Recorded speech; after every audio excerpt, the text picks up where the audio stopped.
They laughed at him for entering the dungeon with nothing but a regular sword. But moments later, the rookie started massacring orcs like a walking disaster. Even veteran adventurers stopped fighting just to watch him move. When the orc leader activated its berserk skill, everyone panicked and ran. But he didn't. He smiled. Then with a single strike, he shattered the monster's armor and pierced straight through its body. The raid team believed the boss room would become his grave. One by one, they were wiped out and forced to flee for their lives. But he walked into the dungeon alone. The boss charged at him with overwhelming power. Yet he dodged every attack as if he had already seen the future. And then, he revealed his true ability. He could devour artifacts and steal their powers for himself. What nobody knew was this. He was a regressor from 30 years in the future. In his past life, he lived as a weak awakener for decades, never understanding the true potential of the blessing given to him by his god. At 55 years old, just before retirement, he finally discovered the secret behind his devour ability and was sent back 30 years to start over. This time, he plans to consume everything in his path and become the strongest awakener alive. When Shin was a child, that was right when those cursed portals started appearing and monsters began pouring into the world. Back then, Shin watched his teacher tell him to run and save himself, while she herself met the worst possible end, right in front of his eyes. He couldn't run like she said. He stood there thinking there was no way humanity could survive something like this, so there was no point in resisting. But then a flash of light cut through every single monster at once. That guy was so incredible and so powerful that something shifted inside Shin's heart. If he could become someone like that, maybe he could make his teacher proud. But here's a hard truth to swallow. More than 30 years passed, he became a hunter, grew strong, and still the monsters never stopped coming. And that hero who once saved him died in his arms. There's something brutal about finding out your heroes aren't invincible. With a broken heart, Shin fought for another 20 years. By the time he was 55, alone on the battlefield, he was the only one left standing, but he can't help wondering why he's still grinding this hard at nearly 60 years old. 30 years ago, Shin Sang-hyun started his life as a swordsman, and his greatest achievement was breaking into the top 100 in the country. Even so, that's not saying much, since he's basically a needle in a haystack. After clearing the dungeon, he receives a skill book as a reward. He thinks about how he's consumed artifacts before, and wonders if he can do it again. Then, something appears near him. The Constellation Late Exemplary student shows up and congratulates the protagonist on his work, praising his flawless finishing strike. This is essentially the physical manifestation of Shin Sang-hyun's personal constellation. In this world, to become an adventurer, a person has to form a contract with a constellation, and he's grateful he managed to do that. Still, he figures that because of the insane conditions the constellation proposed, he hasn't actually benefited from the contract yet. The constellation then encourages Shin Sang-hyun to consume the book. The protagonist doesn't literally eat it, but absorbs the object using his powers, since that's the only special ability he ever awakened. Before that, Shin Sang-hyun couldn't make use of magical artifacts at all. Desperate, he tried consuming them to see if it would do anything, but nothing worked. He did it for nothing, because the experiment produced 0 results. 30 years passed, and he couldn't use a single thing he earned in dungeons. Then he learned to synchronize his mana with the right artifacts, and he finally managed to absorb them. He called this ability artifact devouring, but since he figured it out too late, others had already grown far stronger than him, which put him at a serious disadvantage. When he looks at the book he received, he realizes there are no instructions on how to use it. His constellation takes the book and tries to work with it. It quickly admits that it has very limited information about Shin Sang-hyun's ability, and expresses regret over not being more helpful. It also tells him he has time and could try synchronizing his mana again. Frustrated, Shin Sang-hyun says he doesn't have much time to spare, and that he's old enough to be the father of some of these rookies. Then he tells his constellation it did nothing wrong, and apologizes for taking out his anger on it, admitting that his life is full of frustrations. Shin Sang-hyun says he never forgot the person who saved him in the past. Because of that, he always wanted to be like that guy, but it only left him exhausted with everything. He thinks that if he were just a little younger, he could try something different. But he says he's old and is going to retire, so his constellation should start looking for another adventurer to form a contract with. Right after that though, Shin Sang-hyun is caught off guard. His constellation uses its powers on him, and that was his farewell to his 55-year-old life. In another scene, a reporter is interviewing a woman, asking whether dungeons are the places where adventurers work. The person being interviewed is the CEO of the Hyunjong Corporation. Her name is Han, and she says dungeons are the stepping stones of adventurers. But she adds that portals also exist, and they take adventurers to alternate dimensions connected to unknown regions. The protagonist watches the interview on the TV in his home. He realizes he really has gone back in time, because he watched this interview when it first aired and now everything is repeating itself. It's been 4 days in his new life, and he's already figured out that he's been sent 30 years into the past. When it all happened, he lost consciousness, and when he woke up, he found himself in the bedroom of the apartment he lived in 30 years ago. On top of that, his body changed too, becoming 30 years younger, but all the memories from his old life remained completely intact. Shin Sang-yeon doesn't know exactly how it happened, but he knows his constellation was responsible for it. Even though he's still confused, he figures the best thing he can do right now is go out and get to work. At the moment, he only has a bronze dagger, the same weapon he started with, but now he knows something he didn't know before. That dagger has a hidden ability, and even though the weapon is low rank, that doesn't matter. Before moving forward, the protagonist knows there's a specific place he needs to go. Shin Sang-hyun heads to the space of unconsciousness, because he knows that's the only place where he can consume an artifact. He gets nervous every time he does this. Then, an artifact materialized in the form of food appears before him. The protagonist breathes a sigh of relief,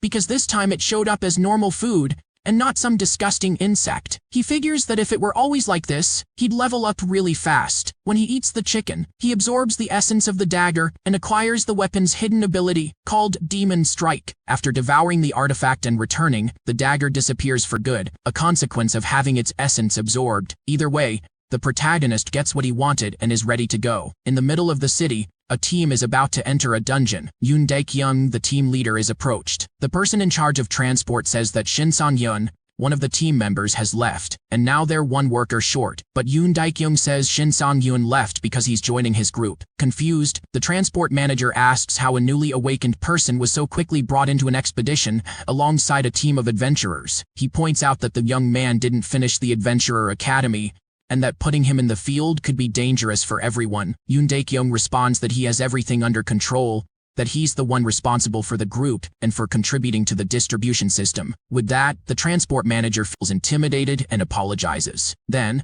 one of the team members questions his leader for the same reason. Yoon Dae-kyung says he accepted the rookie because he volunteered, and that if anyone has to die, it should be him and not someone from the team. Besides, if the kid doesn't make it, the others won't have to deal with the hassle. The protagonist then arrives at the location, saying that from now on he won't be just a transport worker, but an adventurer. His former transport co-workers aren't too happy about that. The protagonist notices the dirty looks, but wonders if they could at least try to hide their displeasure. Either way, he's greeted by the team leader, who says it's a pleasure to finally meet him. However, Yoon Dae-kyung sees the kid carrying a longsword and asks if he actually plans to use that. The protagonist says yes, claiming he watched a bunch of videos online and knows how to handle the weapon because of it. Yoon Dae-kyung says swords like that are hard to use, but he can't get the kid to change his mind, so he tells the rookie he's got great spirit and that he hopes to count on him in there. Now that the last member of the team has arrived, everyone can head in and finally start the raid. Yoon Dae-kyung tells them that once they're inside, everyone should gather at the entrance instead of going off on their own. While waiting for everyone to enter, the leader thinks to himself that the rookie is in over his head, because there's no way someone just watches a few videos and buys a sword and then agrees to walk into a dungeon. He concludes that this kid is either crazy or arrogant enough to actually think he's a real adventurer. Either way, he figures the strategy for this raid is to let the rookies go first, and then have the more experienced members take down the monsters. So a useful idiot would quickly understand the mistake he made, but it's Yoon Dae-kyung who ends up surprised. The protagonist took down several monsters on his own, without any trouble at all, and the leader is left wondering what exactly he just witnessed. Just like in video games and fantasy novels, this world has orcs too, and they don't act all that differently from the stories told about them. That said, orcs aren't the strongest monsters out there. Compared to other creatures, they're dumber but extremely aggressive. Because of that, arrogant adventurers tend to think fighting orcs is easy, since they figure they're smarter. But that's a fatal mistake. Dumb as they are, orcs are much stronger and bigger than rookie adventurers, and they have a habit of turning cocky newcomers into ground meat. Yoon Dae-kyung's group pushes deeper into the dungeon. At one point, one of the members tells the protagonist he won't get any special treatment for being a rookie, and that he'll have to pull his weight just like everyone else. Shin Sang-yoon says he's fine with that. Even so, the adventurer keeps pressing him to give it his all, or he'll get left behind. The protagonist then asks if he can fight a monster if he comes across one on the way. Confused, the adventurer asks what he's talking about. Right after that, they're caught off guard by an orc appearing out of nowhere. But the protagonist isn't startled, since he already figured something like this could happen. The adventurer uses his shield to defend himself, and tells Shin Sang-hyun to do something instead of just standing there watching. Then, in the same breath, the adventurer insists he doesn't need help and tells the protagonist to back off, because he doesn't want a rookie's death on his conscience. That distraction nearly costs him, as the adventurer barely avoids taking a hit. Yoon Dae-kyung shows up at the last second to bail him out, knocking the orc back. The leader tells everyone to stay calm and orders them to get into formation. He takes a defensive stance and tells the others to cover his back. The orc attacks, and Yoon Dae-kyung manages to block with his shield. On top of that, he finds an opening to counter. His teammates praise the leader's performance, but the orc was only faking defeat, and used that opening to strike at Yoon Dae-kyung, nearly landing the hit. The protagonist watches it all, and thinks that Yoon Dae-kyung has the highest level among everyone on the team. Even so, it wasn't enough to take down the monster in one shot. Yoon Dae-kyung keeps landing hits on the orc, but they don't do much, so he has to strike the enemy over and over before finally bringing it down. After that, the leader asks if anyone is hurt. Everyone says no, and they celebrate the win. But to everyone's surprise, a group of orcs closes in, and the panic among the adventurers starts to rise. Yoon Dae-kyung thinks it's better to fall back for now, since he believes taking them on is too dangerous. The protagonist, however, asks if he can give it a shot. Nobody understands why a rookie would want to take that kind of risk. Even Yoon Dae-kyung tells the kid not to get carried away, because these enemies are powerful. But the protagonist simply ignores him and jumps into action. Shin San-hyun charges in hard, taking out one of the enemies with a single strike. The rest of the group is stunned watching it happen. Shin San-hyun asks if they're surprised because he's only level 1. Not just the adventurers, but the orcs themselves are shocked too, and they're furious, hungry for revenge. For the protagonist, that's perfect, because he's exactly where he wants to be, up against powerful enemies. On top of attacking, Shin Sang-hyun also dodges with impressive speed. Watching the protagonist fight so well, the adventurers start wondering if they're really looking at a rookie. Shin Sang-hyun takes down the enemies and stands before the last one, the leader of the pack. Enraged, the orc leader attacks relentlessly, but Shin Sang-hyun slips away with ease. And not only that, he counters with precision. Yoon Dae-kyung watches in desperation, convinced the protagonist is putting himself in danger out of pure recklessness. Shin Sang-hyun, on the other hand, thinks the team leader is being dramatic. Meanwhile, the enemy activates its special ability, called Demon Bash, which boosts its strength. Instead of getting scared, the protagonist says that's exactly what he was waiting for. The orc doesn't understand and attacks in a frenzy, but Shin Sang-hyun strikes faster and takes it out. Watching such a powerful enemy get defeated right in front of him, Yoon Dae-kyung wonders just how strong Shin Sang-hyun really is. He can't believe this guy is actually a newly awakened. On top of raw strength, Shin Sang-hyun shows an extreme level of skill with the sword. And not only did he take down the orc leader, he pierced through its armor doing it. All of this leaves everyone questioning who he really is. The protagonist notices he earned some bonuses from the victory. He doesn't really care about the bonuses though, because something else is on his mind. Shin Sang-hyun wants to distribute his newly earned points, but differently from how he did it in his previous life, because this time his focus is on the luck attribute. Then Yoon Dae-kyung walks over and asks how a newly awakened can possibly be that strong. The protagonist knows he can't tell the truth, so he says he just woke up this strong. Yoon Dae-kyung gets frustrated and says that makes no sense at all. He claims Shin Sang-hyun is dodging the question, and believes he's using a magic weapon but trying to hide it. Shin Sang-hyun tells the group leader he's welcome to check the sword himself. Yoon Dae-kyung takes the protagonist's sword and sees that it's completely ordinary, with nothing that explains that kind of power. He thinks that in all his years as an adventurer, he's never seen a newly awakened fight like a level 50. In the middle of all this, one of the team members points something out. They found a secret room. Yoon Dae-kyung says the rookie may have handled the minions, but now it's the boss's turn, and he wants to keep the kid out of that fight, for his own good. Shin Sang-hyun thinks they have no idea what he's really hiding, so he gets the team leader's attention and says he wants to be the one to kill the boss ahead, and asks if he can keep the boss drop for himself. In this world, there's a highly sought-after artifact called the Scarlet Stone. This item can drop when you defeat a demon orc, but even after fighting several of them, the drop rate is extremely low, which makes the Scarlet Stone one of the hardest items to get your hands on. In the protagonist's past life, his team failed to defeat a demon orc, and another team ended up walking away with the item instead. They bragged about it, since the item was valuable and could be sold for a good amount. Beyond the money, the artifact also had the delay skill, something the protagonist absolutely needed. That's why he wanted that stone so badly. Back in the present, after defeating the monsters, Shin Sang-hyun pointed out that the team used a contribution-based loot system, so Since he had taken down all the monsters on his own, he should also keep all the rewards. Hearing that, Yoon Dae-kyung figures the delay skill is the real goal here. But a rookie adventurer talking that boldly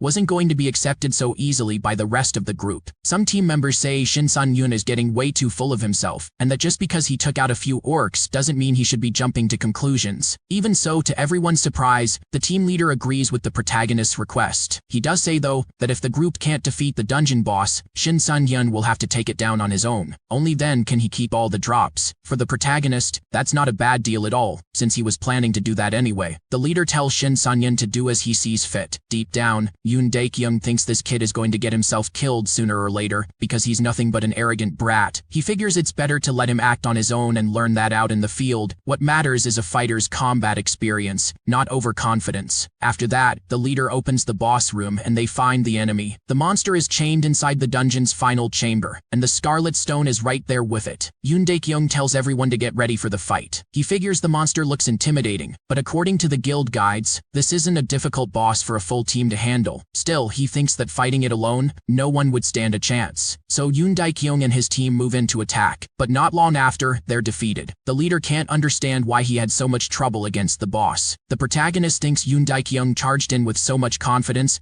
that he almost believed the team would pull it off. But he reflects that, in the same way, he also acted recklessly in his past life, and he has no intention of making that same mistake this time. One of the team members tries to convince the leader to fall back, saying they don't have a chance anymore. With that, Yoon Dae-kyung accepts that these guides aren't 100% reliable and orders his team to retreat immediately. Hearing that, the protagonist knows it's his turn to act. Yoon Dae-kyung realizes the kid is actually going through with it. Either way, he and his allies decide to pull back. The leader asks if Shin Sun-yoon really plans to fight alone after what he just saw, and says he won't take any responsibility if the enemy takes him out. Shin Sun-yoon simply tells the leader not to worry about him, because he's sure he'll win. After that, the monster takes the initiative and attacks. The protagonist thinks that if he fights this enemy head-on as an equal, his chances of winning would be slim, but he has a card up his sleeve. Shin Sun-yoon has all the combat experience against these monsters. After his attack is blocked, the enemy is surprised. Not just the monster, but the other adventurers are shocked too. The protagonist thinks that for now he can only dodge, and he wants to stick to his strategy until the end. His goal is the Scarlet Stone, because he believes the delay skill pairs perfectly with the abilities he already has. His artifact devouring skill lets him combine different abilities,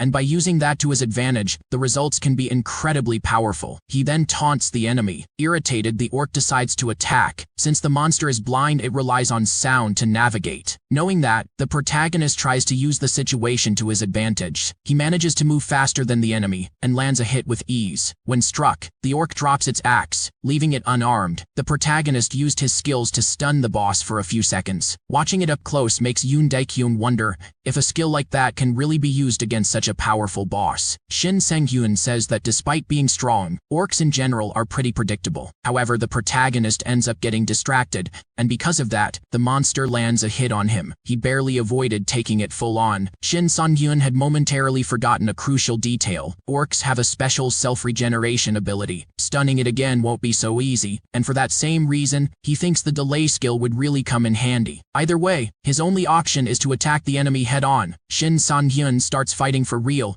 and holds nothing back. Meanwhile, one of the team members tries to convince Yoon Dae-kyung to leave the dungeon and let Shin Sang-hyun keep the monster busy. He believes the monster will win sooner or later, and wants to get out before that happens. Yoon Dae-kyung, on the other hand, notices that no matter how superior the enemy might be, Shin Sang-hyun is fighting it with a smile on his face. The leader wonders if this guy is really a rookie. The protagonist is the only one who knows the truth. He thinks that when you don't have enough raw stats, the right move is to focus all your strength into a single point. In this case, he'll even need to use the enemy's own force against it. Shin Sang-hyun moves in and lands his strike. With that, he manages to pierce the enemy at a vital point. By doing so, not only does he defeat the orc, but Shin Sang-hyun also gets all the victory bonuses. He notices he's already earned 2 reward titles, and concludes that fighting alone is paying off. Then the group's leader walks over. Yoon Dae-kyung's face says everything about how surprised he is. Seeing that, the protagonist thinks there's only one way out of this, so he starts pretending the battle was much harder than it actually was, and says that if the team hadn't weakened the monster first, he wouldn't have won. While one of the allies buys into the story, Yoon Dae-kyung thinks it doesn't add up and starts to suspect the kid is hiding something. The protagonist, for his part,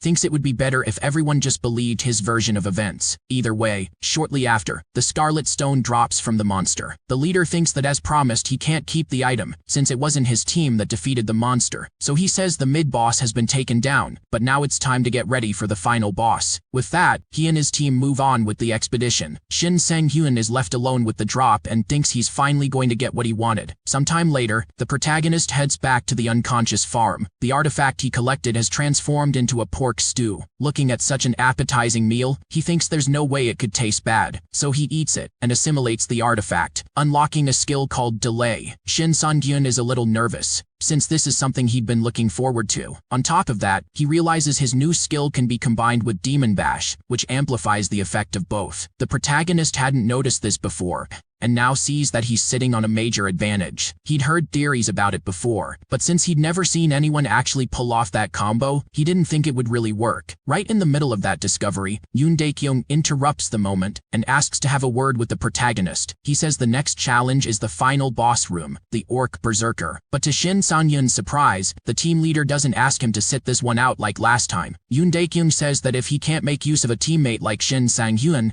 he doesn't deserve to call himself a leader. He says he'll be counting on the protagonist from here on out, and promises the terms stay the same. Shortly after, one of the team members announces they're ready to move on. That same member, though, isn't happy at all about the spotlight the protagonist has been getting, and Shin Sang-hyun has already picked up on that. Either way, the leader says that after the mission they're all going out for drinks, trying to keep things smooth between the team members. After that, they reach the final boss room. The Orc Berserker radiates a powerful aura, and the team is visibly shaken. But as the leader, Yoon Dae-kyung says he'll go first. The protagonist, however, steps to the front and tells the others to follow him. Shin Sang-hyun figures this boss has weaker skill resistance than the orc he took down before, so he believes stunning it won't be hard as long as he stays calm. Still, the protagonist is surprised by his own confidence, realizing he never acted like this in his past life. When he was young, he was always afraid, and as he got older, his only goal was to survive at any cost. So he concludes that this time things have to be different, because he needs to change if he doesn't want to end up the same way as before. He knows it won't be easy, but to prove his worth he has to pull off great things because that's the only way others will witness what he's capable of. And the protagonist isn't wrong about that, since the team leader himself witnesses his incredible strength. Shin Sang-hyun then uses his skill combo to stun the enemy. With that, the team leader orders the others to attack. Stunned, the enemy can't react in time and becomes the target of the entire adventurer team. It doesn't take long for the boss to go down, to the point where some of them start thinking it was almost too easy. Some of them realize Shin Sang-hyun was a huge help and start considering inviting him to join the group as an official member. The protagonist, for his part, notices just how much these guys' attitudes have shifted, given how poorly they were treating him at the start. Either way, he turns down the offer, because his goal is to keep getting stronger, and he wants to do that on his own. He realizes he's now collecting titles he never earned in his past life. Even so, Shin Sang-hyun thinks that compared to the phantom swordsman Kyung-soo, he's nothing. After all, Kyung-soo is known as the greatest title collector,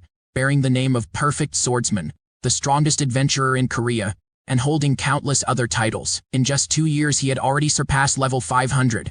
Something the protagonist never even considered in his past life. But now that he has a new life, his goal is to reach that same level, and he believes that if he keeps going the way he is, it's possible he'll get there. Shortly after, Yoon Dae-kyung walks over and hands the protagonist an item. He says the guy carried the whole team on his back, and because of that he believes he deserves to keep the item. He also mentions it's not that valuable, but he's giving it as a gesture of gratitude. Deep down, Shin Sang-hyun thinks the team leader is only doing this because he knows they won't be seeing each other again. Even though he's not thrilled about it, the protagonist knows this is the world he lives in, and he can't get attached to anyone. Watching this up close, one of the team members grows jealous seeing Shin Sang-hyun walk away with so many items. He thinks this isn't over, and makes a phone call. Sometime later, back home, the protagonist celebrates, having just received his reward. He earned 6 million won from the last mission, and thinks that's far more than a simple carrier ever makes. On top of that, he also got a bonus, the Berserker's Ring, an item dropped by the dungeon boss that increases the wearer's stamina. Even though it's low level, the artifact came for free, and Shin Sang-hyun believes he'll put it to good use. He thinks that normally, regular players run out of mana before they can even use their sword, and this ring helps with that. He's not a regular player though. Even though he awakened his abilities after the age of 50, the Shin Sang-hyun of the past studied hard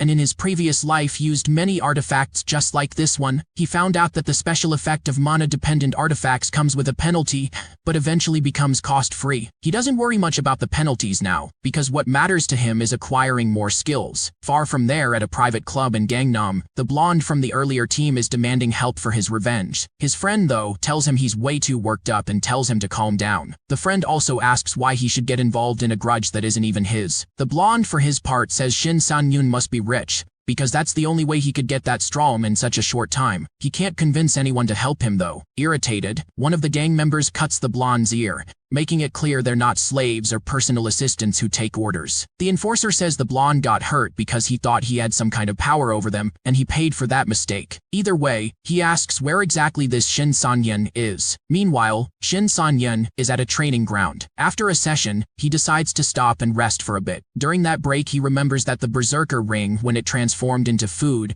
ended up tasting like cucumber soup, which he absolutely hates. Even so, he figures the sacrifice was worth it, because now he can reduce the weight of his sword, which makes it easier to handle and boosts his attacks. For now, he thinks it's better to carry the longsword for a while to get used to it. Then he starts thinking about what his next move will be. After checking his stats, he concludes that he needs to start drawing the attention of constellations, but carefully. Ideally, it would be a constellation that matches his main attribute, luck. His attributes still aren't strong enough to catch any constellation's eye, though, so the only path forward is insane training. After training for a while, Shin Sang-yoon heads to a portal. He thinks that spending 3 days training without sleep and then driving for hours was a little over the top, but at least the effort paid off because he managed to master the skill of using a longsword with both hands, and he's about to put that into practice. He figures that if he went to the capital, it would take forever to get into a solo dungeon, so he traveled far until he found an empty one. He realizes he's not alone, though. Shin Sang-yoon noticed that a car followed him all the way to this mountain. He just doesn't know why. Whatever the reason, he thinks everything can be settled inside the dungeon. Once Shin Sang-yoon enters the dungeon,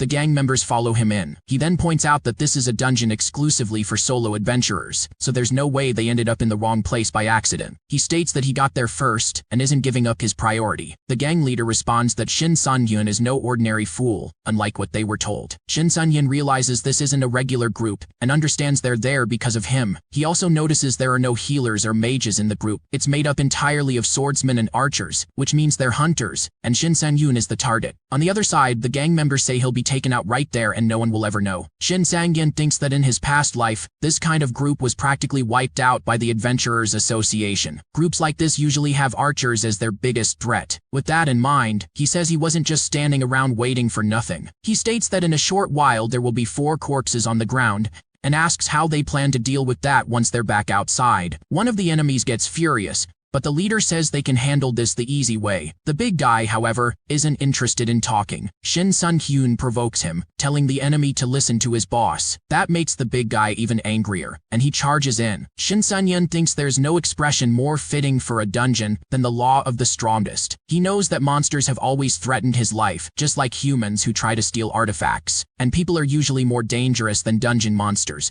because dungeons are lawless lands, and the rule for surviving them is kill or be killed. That was the most valuable lesson he learned in his past life, and it's what kept him alive for so long. So he believes that everything that happens from this point on is self-defense. The big guy is the first to go down, and Shin Sang-yoon asks if the others aren't going to attack. Irritated, the rest of them charge in. The leader says he'll try to create some distance and tells the archer to provide cover. The archer is still in shock from watching his companion fall, because he knew the big guy was strong, no matter how much of an idiot he was. He wonders how someone who awakened so recently managed to take out his friend. He concludes that they're truly up against a monster and fires his arrows. It doesn't help though, because Shin Sang-yoon deflects them with ease. The archer can't believe his attack didn't work, and in that moment of distraction, he takes a direct hit. The group's leader realizes that Shin Sang-yoon threw the longsword like a spear, with almost no effort, but that also means he's now unarmed. The leader thinks he can take advantage of the opening and attack before Shin Sang-yoon gets his sword back. Believing Shin Sang-yoon is vulnerable, he charges in alongside his remaining ally. Shin Sang-yoon runs toward his sword while the enemies try to reach him before he gets there. They don't manage it though, because he dodges at the last second. And now, Shin Sang-yoon has his sword back, with the enemies right up close. After a while, Shin Sang-yoon wraps everything up. He would have preferred to avoid that situation, but at least it helped boost his attributes. Checking his status, he notices he's at level 50. On top of that, he also kept the recovery ring, which he took from the guy who charged barged in without thinking. Thinking it over, Shin Sun-hyun concludes that if he had blindly relied on the rigidity effect, things could have gone badly for him. He needs to be more careful going forward. Deeper inside the same dungeon, goblins are busy mining. Then, to their surprise, Shin Sun-hyun shows up. With his eyes blindfolded,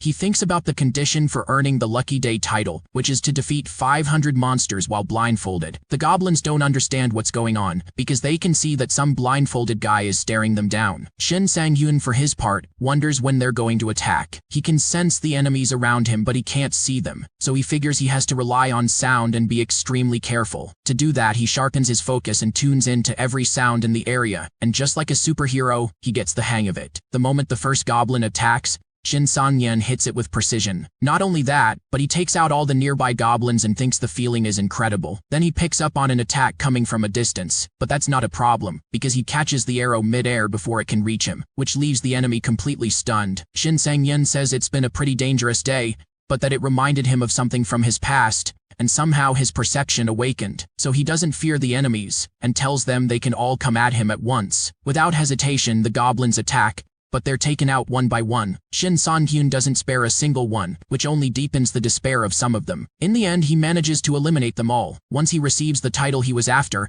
he finally removes the blindfold. But that doesn't mean all the enemies are gone. A few more approach the area, and realize that many of their own have been wiped out. At that point, Shin Sang-hyun notices there are still a few goblins left, and farming a little more experience can't hurt. After clearing the area, he celebrates having boosted his luck so much. And as he heads out, he thinks about how much he's going to profit from taking down so many goblins. But then the atmosphere around him suddenly starts to grow darker out of nowhere. With that, Shin Sun-hyun thinks he's finally about to get what he's wanted most. 3 constellations have come after him, and now he has to decide what he's going to do about it. Seeing 3 constellations standing before him, Shin Sang-hyun thinks this happened faster than he expected. But when the goddess approaches, he starts to wonder if he's been a little too confident, and he doesn't know what to say since he's never been through anything like this in his past life. To his surprise, the goddess of luck tells him she's interested in him, because she's never come across such an intriguing swordsman before. Shin Sang-hyun simply replies that he's lucky for that, and thinks with relief that all 3 constellations are interested in making a contract. He knows the janitor of the fallen dimension is a constellation drawn to killers, and figures that taking down so many goblins must have caught its attention. The Pilgrim of the Great Expanse, on the other hand, only appears to players with the potential to become saints, and Shin Sang-hyun has no idea what he did to attract it. So he assumes the pilgrim only showed up because of the goddess, since she's popular even among other constellations. Either way, the goddess says she has no specific demands, and even if Shin Sang-hyun chooses a different constellation, she'll still be available for a contract. He thinks he really is incredibly lucky because this is an extraordinary advantage. In the past, there was only one person he knew who had ever pulled something like this off, someone known as the Miracle Archer. Hashimoto Yuki was the most celebrated archer of his time, always hitting his targets and never running out of arrows. All of that was thanks to his 2 constellations, which made the impossible possible. Shin Sang-hyun says he wasn't prepared to face 3 constellations at once, and needs some time to think, but the constellations push him to decide right now because they don't want to wait. He thinks the goddess of luck is incredible, but if he chooses her, he has to accept that no other constellation will want a contract with him. Shin Sang-hyun remembers that after his first 10 years as an adventurer, only 1 constellation ever reached out to him. It was the late exemplary student, who, for the record, had a stunning appearance. Even though the journey had been miserable, Shin Sang-hyun believed he had a bright future ahead alongside his constellation. But nothing happened until he turned 55, and he never managed to tap into the true power of a constellation. In the end, he only witnessed that kind of power after he reincarnated into his new life, and in a way, he feels grateful for that. Still, he needs to be careful now, because there's no guarantee he'll get another chance if he messes things up in this life. He's looking at options like holy powers, massive destruction and power amplification, or a boost to his luck factor. After thinking it over, Shin Sang-hyun accepts a contract with the goddess of luck. The goddess says the contract is valid for 30 years. Even if Shin Sang-hyun is eliminated before then, she congratulates him on the contract and tells him that 15 other friendly constellations are rooting for his success. But she also warns him that 3 hostile constellations have declared they'll do everything in their power to hold him back. Shin Sang-hyun wishes both himself and the goddess good luck from here on out, and she praises him for making a wise choice. With that, she hands Shin Sang-hyun a few benefits, and he's stunned because he thinks these new abilities are seriously overpowered. The goddess says it's a perk of the contract, and it's all thanks to to his own effort, but she asks what he plans to do about the other constellations. Shin San-yeon turns the other two down. The Pilgrim of the Great Expanse says it'll wait until their next meeting. The Janitor of the Fallen Dimension, however, warns that it will do everything it can to eliminate him for being rejected. Shin San-yeon thinks that with the Goddess of Luck by his side, he doesn't need to worry about that, and figures another constellation will come along for him later. After sealing the contract, he heads to the dungeon boss chamber and faces it head-on. The goddess watches everything up close and witnesses Shin San-yeon fighting with his new abilities. The dungeon boss tries to defend itself as best it can. It's a goblin lord consumed by greed, and being a boss, its stats are incredibly strong. The lord is furious that its servants were wiped out and wants revenge against Shin San-yeon, but in doing so, it triggers the overload condition, which is exactly what he was waiting for. Shin San-yeon thinks the condition isn't quite as lethal as his stun ability, but it can forcibly drain the target's motivation. Confident, the enemy attacks with full force only to realize it didn't land a hit. Shin Sang-yeon dodged the attack, and now all he can think about is what he'll do once he takes the boss's ability for himself. He says it's time to put his new luck to the test in a real fight, because he has the perfect target right in front of him. With that, he lands a clean hit on the boss. The Lord can't react, and even if it wanted to, Shin Sang-yeon has complete control of the situation. With his abilities combined, he has the enemy right where he wants it. He strikes the boss several times in a matter of seconds, and says that no matter how strong it is, there's no escaping elimination. After so many hits, the enemy is finally defeated. Shin Sang-yeon lets out a relieved sigh, glad for the victory, and for the attribute boost that came with it. It took longer than expected, but he's happy it's over. After all, following 3 days of training without sleep,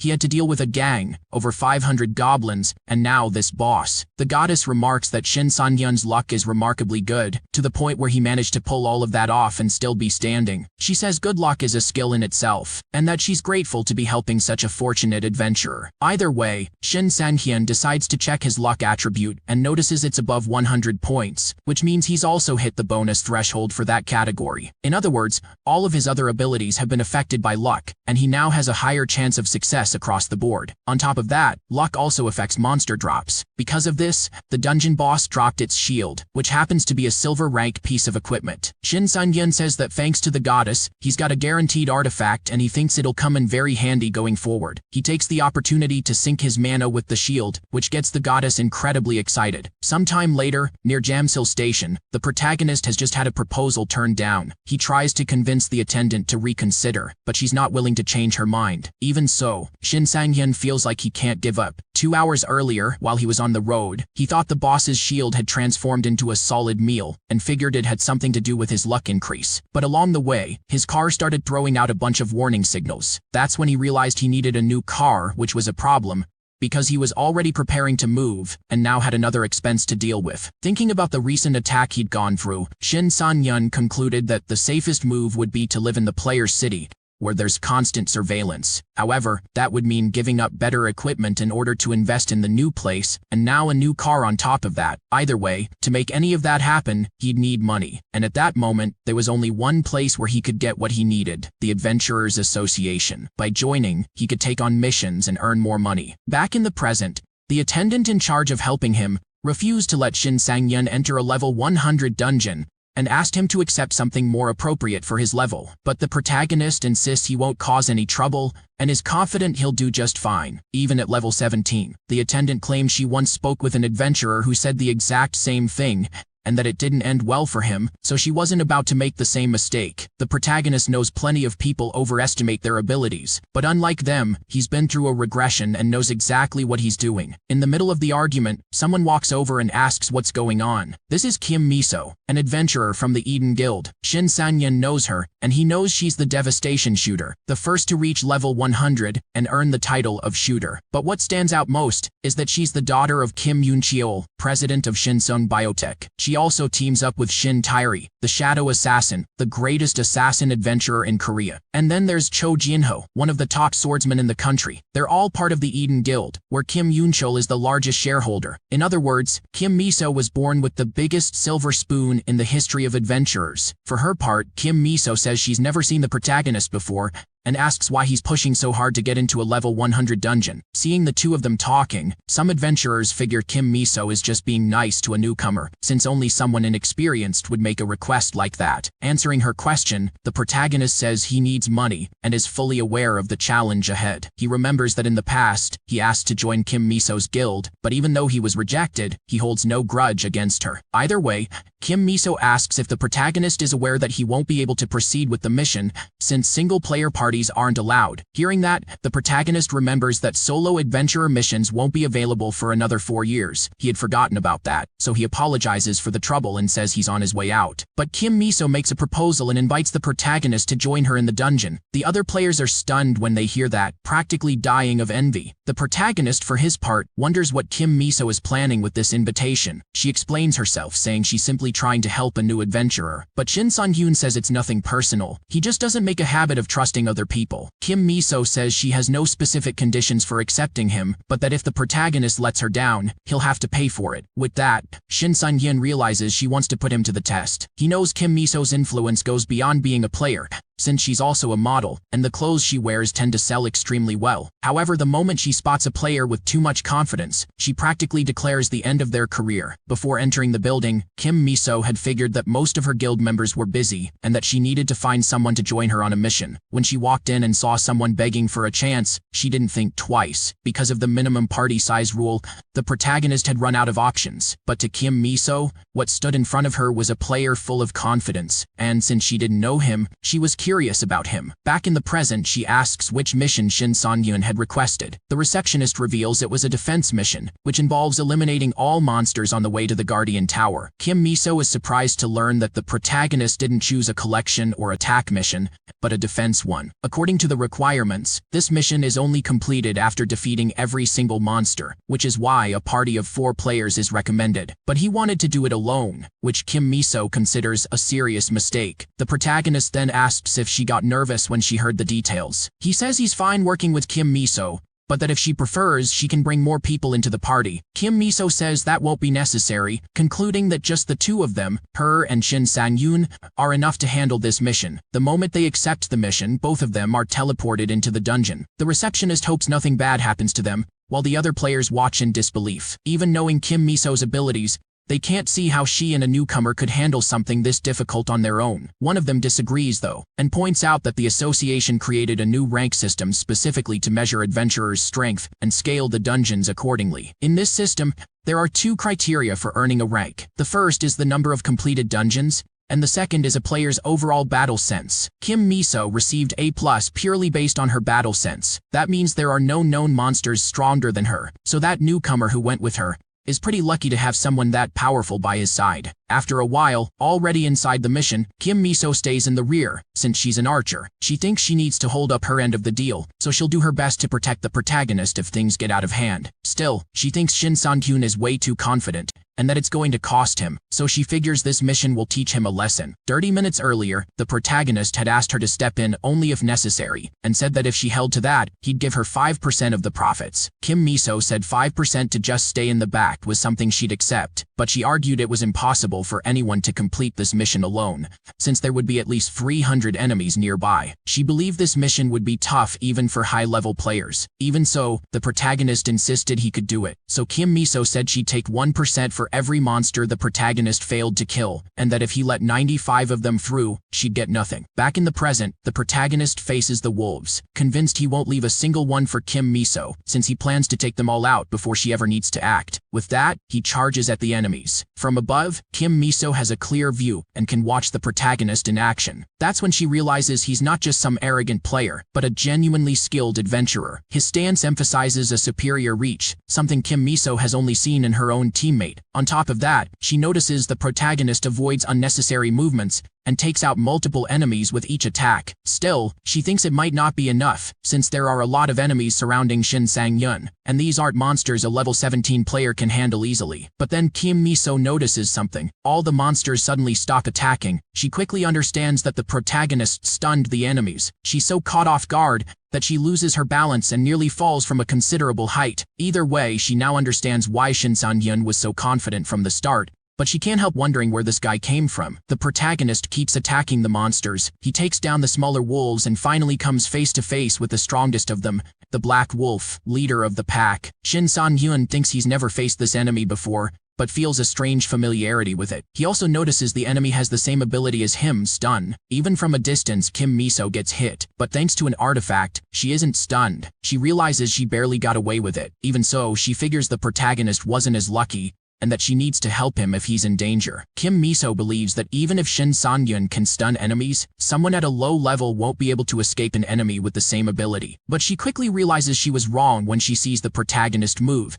and wonders how Shin San-hyun is pulling that off. Beyond seeing the protagonist's combat skills, she witnesses how easily he uses his powers, even as a level 17 player. Even the wolf is caught off guard watching its prey move, since it didn't believe he could break free from the trap. Thanks to that brief moment of panic, the protagonist finds the perfect opening to strike, and with a single critical hit, takes the wolf down. After that, the protagonist says his clothes are completely dirty, but that since it's come to this, he's up for a little more fun. From a distance, Kim Miso is even more impressed by what he's done, wondering how she's never heard of Shin San-hyun before. After his consecutive victories, the protagonist notices he's leveling up fast. He then realizes he's been under constant observation, and concludes that Kim Miso now has more than enough to believe in his abilities. Still, he knows the mission isn't over yet because the final boss is still waiting. The Full Moon Wolf Lord attacks, but can't land a hit on the protagonist. Shin San-hyun knows this enemy specializes in irregular attack patterns. He says that 30 years from now, every pattern this monster has will be fully analyzed, but since he's from the future, he already knows all of them. The protagonist strikes back, though he can't deal much damage because of the enemy's resistance. Even so, he manages to impress Kim Miso even further, because on top of everything she's already seen, the fact that Shin San-hyun handles a heavy sword like it weighs nothing catches her attention. Shin San-hyun keeps fighting, dodging the enemy's blows as the wolf attacks with full force. He uses his sword as a shield, and that's when Kim Miso realizes he already knows the enemy's attack patterns. But what bothers her most is that Shin San-hyun seems to want to prove his strength at every single moment, and that only makes her more and more curious about him. For the protagonist, the battle is dragging on longer than expected. He's already burned through every trick he had, and has nothing left to show. Still, he wonders how the enemy still has so much energy. At this rate, Shin Sang-hyun thinks he's going to end up passing out from all the running around. Then he notices the monster is going for a charge. Not only that, but the wolf is using a powerful attack as bait, to follow up with a piercing strike. That move is well known for taking the lives of countless adventurers. It makes the protagonist think that desperate times call for desperate measures. He attacks and manages to wound the monster, but the wolf keeps pushing forward anyway. Kim Miso is shocked by what she sees because Shin San-hyun, who had seemed untouchable until now, just took a direct hit. Even though she hasn't known him long, she's shaken seeing it happen. She believes that watching Shin San-hyun use such incredible skills made her let her guard down, and that's why she couldn't help him in time. Convinced the worst has happened, Kim Miso starts to apologize, but then she's caught off guard by a burst of bright light right in front of her. Before that moment, the protagonist had been talking with his constellation about a healing ability he'd recently obtained. The catch was that it could only be used on one specific part of his body, which he found strange. Either way, he chose to protect the spot most likely to take a hit, the front of his abdomen. Shin San-hyun had sacrificed the orc's shield to create that ability, but now he sees it worked exactly as planned. He figures he would have died if the hit had landed anywhere else, but luckily, the enemy attacked right where he wanted. As a result, the damage that would have hit him ended up turning against the wolf itself. By cutting off the enemy's right arm, he broke through the resistance covering the rest of its body. All that was left now was to land the finishing blow. After taking down the boss, Kim Miso approaches. The protagonist says his stun worked 3 times during the mission, and thinks he's getting pretty good at it. Then he tells Kim Miso she finally came out of hiding. She fires back that he could have told her his plan, because she was genuinely worried when she thought he had died. She says she'd love to know how he already knew every one of the enemy's attack patterns, and asks if this is Shin Sang-hyun's second life or something like that. Kim Miso says she's met plenty of adventurers, but this is the first time someone has ever left her speechless, because she never knows when he's going to surprise her next. Either way, the protagonist asks if she liked what she saw. Shin San-hyun starts to feel some tension in the air, noticing that Kim Miso looks a little confused. She says that watching him in action is almost like watching a very experienced player, not a rookie. He gets worried right away, because he almost gave himself away. Either way, Kim Miso notices the enemy is still breathing, and asks if Shin San-hyun isn't going to finish the job. He realizes the monster is is indeed still alive, and decides to put the creature out of its misery for good. When he does, he earns his first rank C title, and also a specialty in solo combat. Kim Miso mentions that she's already earned that title too, since she cleared this stage on her own before, but she admits that, unlike the protagonist, she only managed it thanks to her artifact. Shin San-yun replies that it still takes skill to obtain artifacts, and she thanks him for the compliment. What she doesn't mention, though, is that the artifact cost around 200 million won, and that comparing that to a guy using nothing but a plain longsword is hardly fair. Changing the subject, Kim Miso tells Shin San-yun could take this chance to test out the effects of his new title, but the protagonist realizes there's no one else around besides the two of them. He doesn't want to fight such a strong opponent in his current state, so he turns it down. With that, Kim Miso says she'll head out first and use the opportunity to call in a team to carry the mission drops. The protagonist thinks he would have done that himself, but he's exhausted. He's glad he made a good impression. Then, to his surprise, right before leaving, Kim Miso says she's going to give up her 5% of the reward. Shin San-yun says that isn't fair, and wants to make it up to her somehow. She replies that there will be plenty of chances for them to work together again, and tells him to think of it as an investment. With that, Shin San-yun realizes he really can't let his guard down around this girl. Now that everything's clear, he wants to get his hands on the reward he's been after, the Blue Moonstone. The protagonist is beyond excited because he finally got his hands on a platinum rank artifact. He figures an artifact at that level is easily worth 1 billion won, and that selling it could cover an apartment in Seoul. Then the goddess of luck says this is all thanks to her, but the protagonist argues that it was his own individual efforts that led him to this reward. At that point, the constellation of torn lips raises objections and proposes banning the goddess of luck. The goddess, however, refuses to accept any challenge to her blessing and leaves the protagonist with no choice. Either way, he figures that since it's a platinum artifact, he can absorb 40% of its attributes before selling it, and by doing that, he'll become unbeatable against dogs and wolves during a full moon. Sometime later, he finally steps through the dungeon portal, but he's caught off guard by what's waiting on the other side, a crowd gathered for his return. The mission manager thinks Shin Sang-yun actually pulled off the mission on his own and feels relieved since she hadn't believed it was even possible. Then Kim Miso speaks up. She says that in the mission manager's position, she wouldn't have let a rookie take on that mission alone either. But after what she witnessed, she thinks they should start paying closer attention to Shin Sang-hyun. The protagonist had almost forgotten about the staff member, and he actually feels bad for her when he realizes just how worried she had been about his safety. After that, several guild recruiters try to win him over, but Kim Miso cuts in, claiming the guy already has business to take care of with her, which keeps him from accepting offers from other guilds. With a convincing look, Kim Miso asks if the protagonist doesn't agree. He says he does, but he can't stop wondering what Kim Miso is up to. Sometime later, the protagonist is in a limousine. He checks his phone and notices the reward amount hit his account pretty fast. Kim Miso says that's thanks to her rank A carriers, who cleared the dungeon quickly, but she also claims her influence played a part. The protagonist thanks her for that. But right after, Kim Miso moves quickly, and Shin Sun-yun gets the feeling she's up to something. Being very direct about it,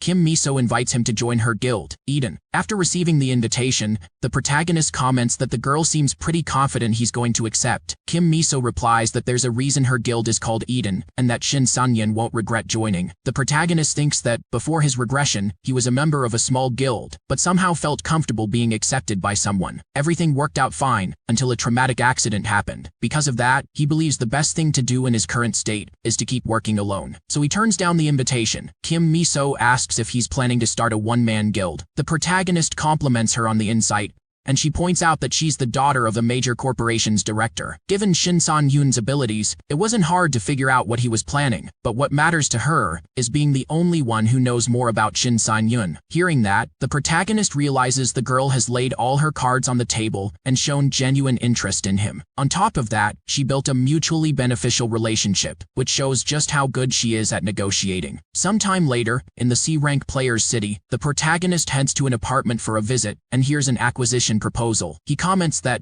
despite the smile on the person in charge, the proposal sounds pretty intimidating. Either way, she claims the deal was good for both sides, and thanks him for choosing them. Shin San-yun thinks everything happened faster than expected, and figures it must have been the work of the goddess of luck. He moves in, which isn't hard since he doesn't have much to carry. In his new home, he thinks about how much has happened in such a short period of time. After the sudden regression, he spent 2 days trying to make sense of what had just happened. Not sure what to do, he had to think fast, but the feeling of blood rushing through his veins made him feel motivated because he tasted the flavor of youth again. With that, he refused refused to stand still and wanted to chase after everything he hadn't been able to do in his past life. Since then, the opportunities kept coming. Back in the present, Shin Sang-yeon is caught off guard when he finds out that a famous reporter called Miss Kim Park Jong-min from the Adventurers Gazette says news travels fast and that he heard Shin Sang-hyun is in the same area as Kim Miso. He quickly asks if they can talk about it. Shortly after, Kim Miso drops the protagonist off at home, but tells him that she and her guild are planning to explore an unknown portal soon,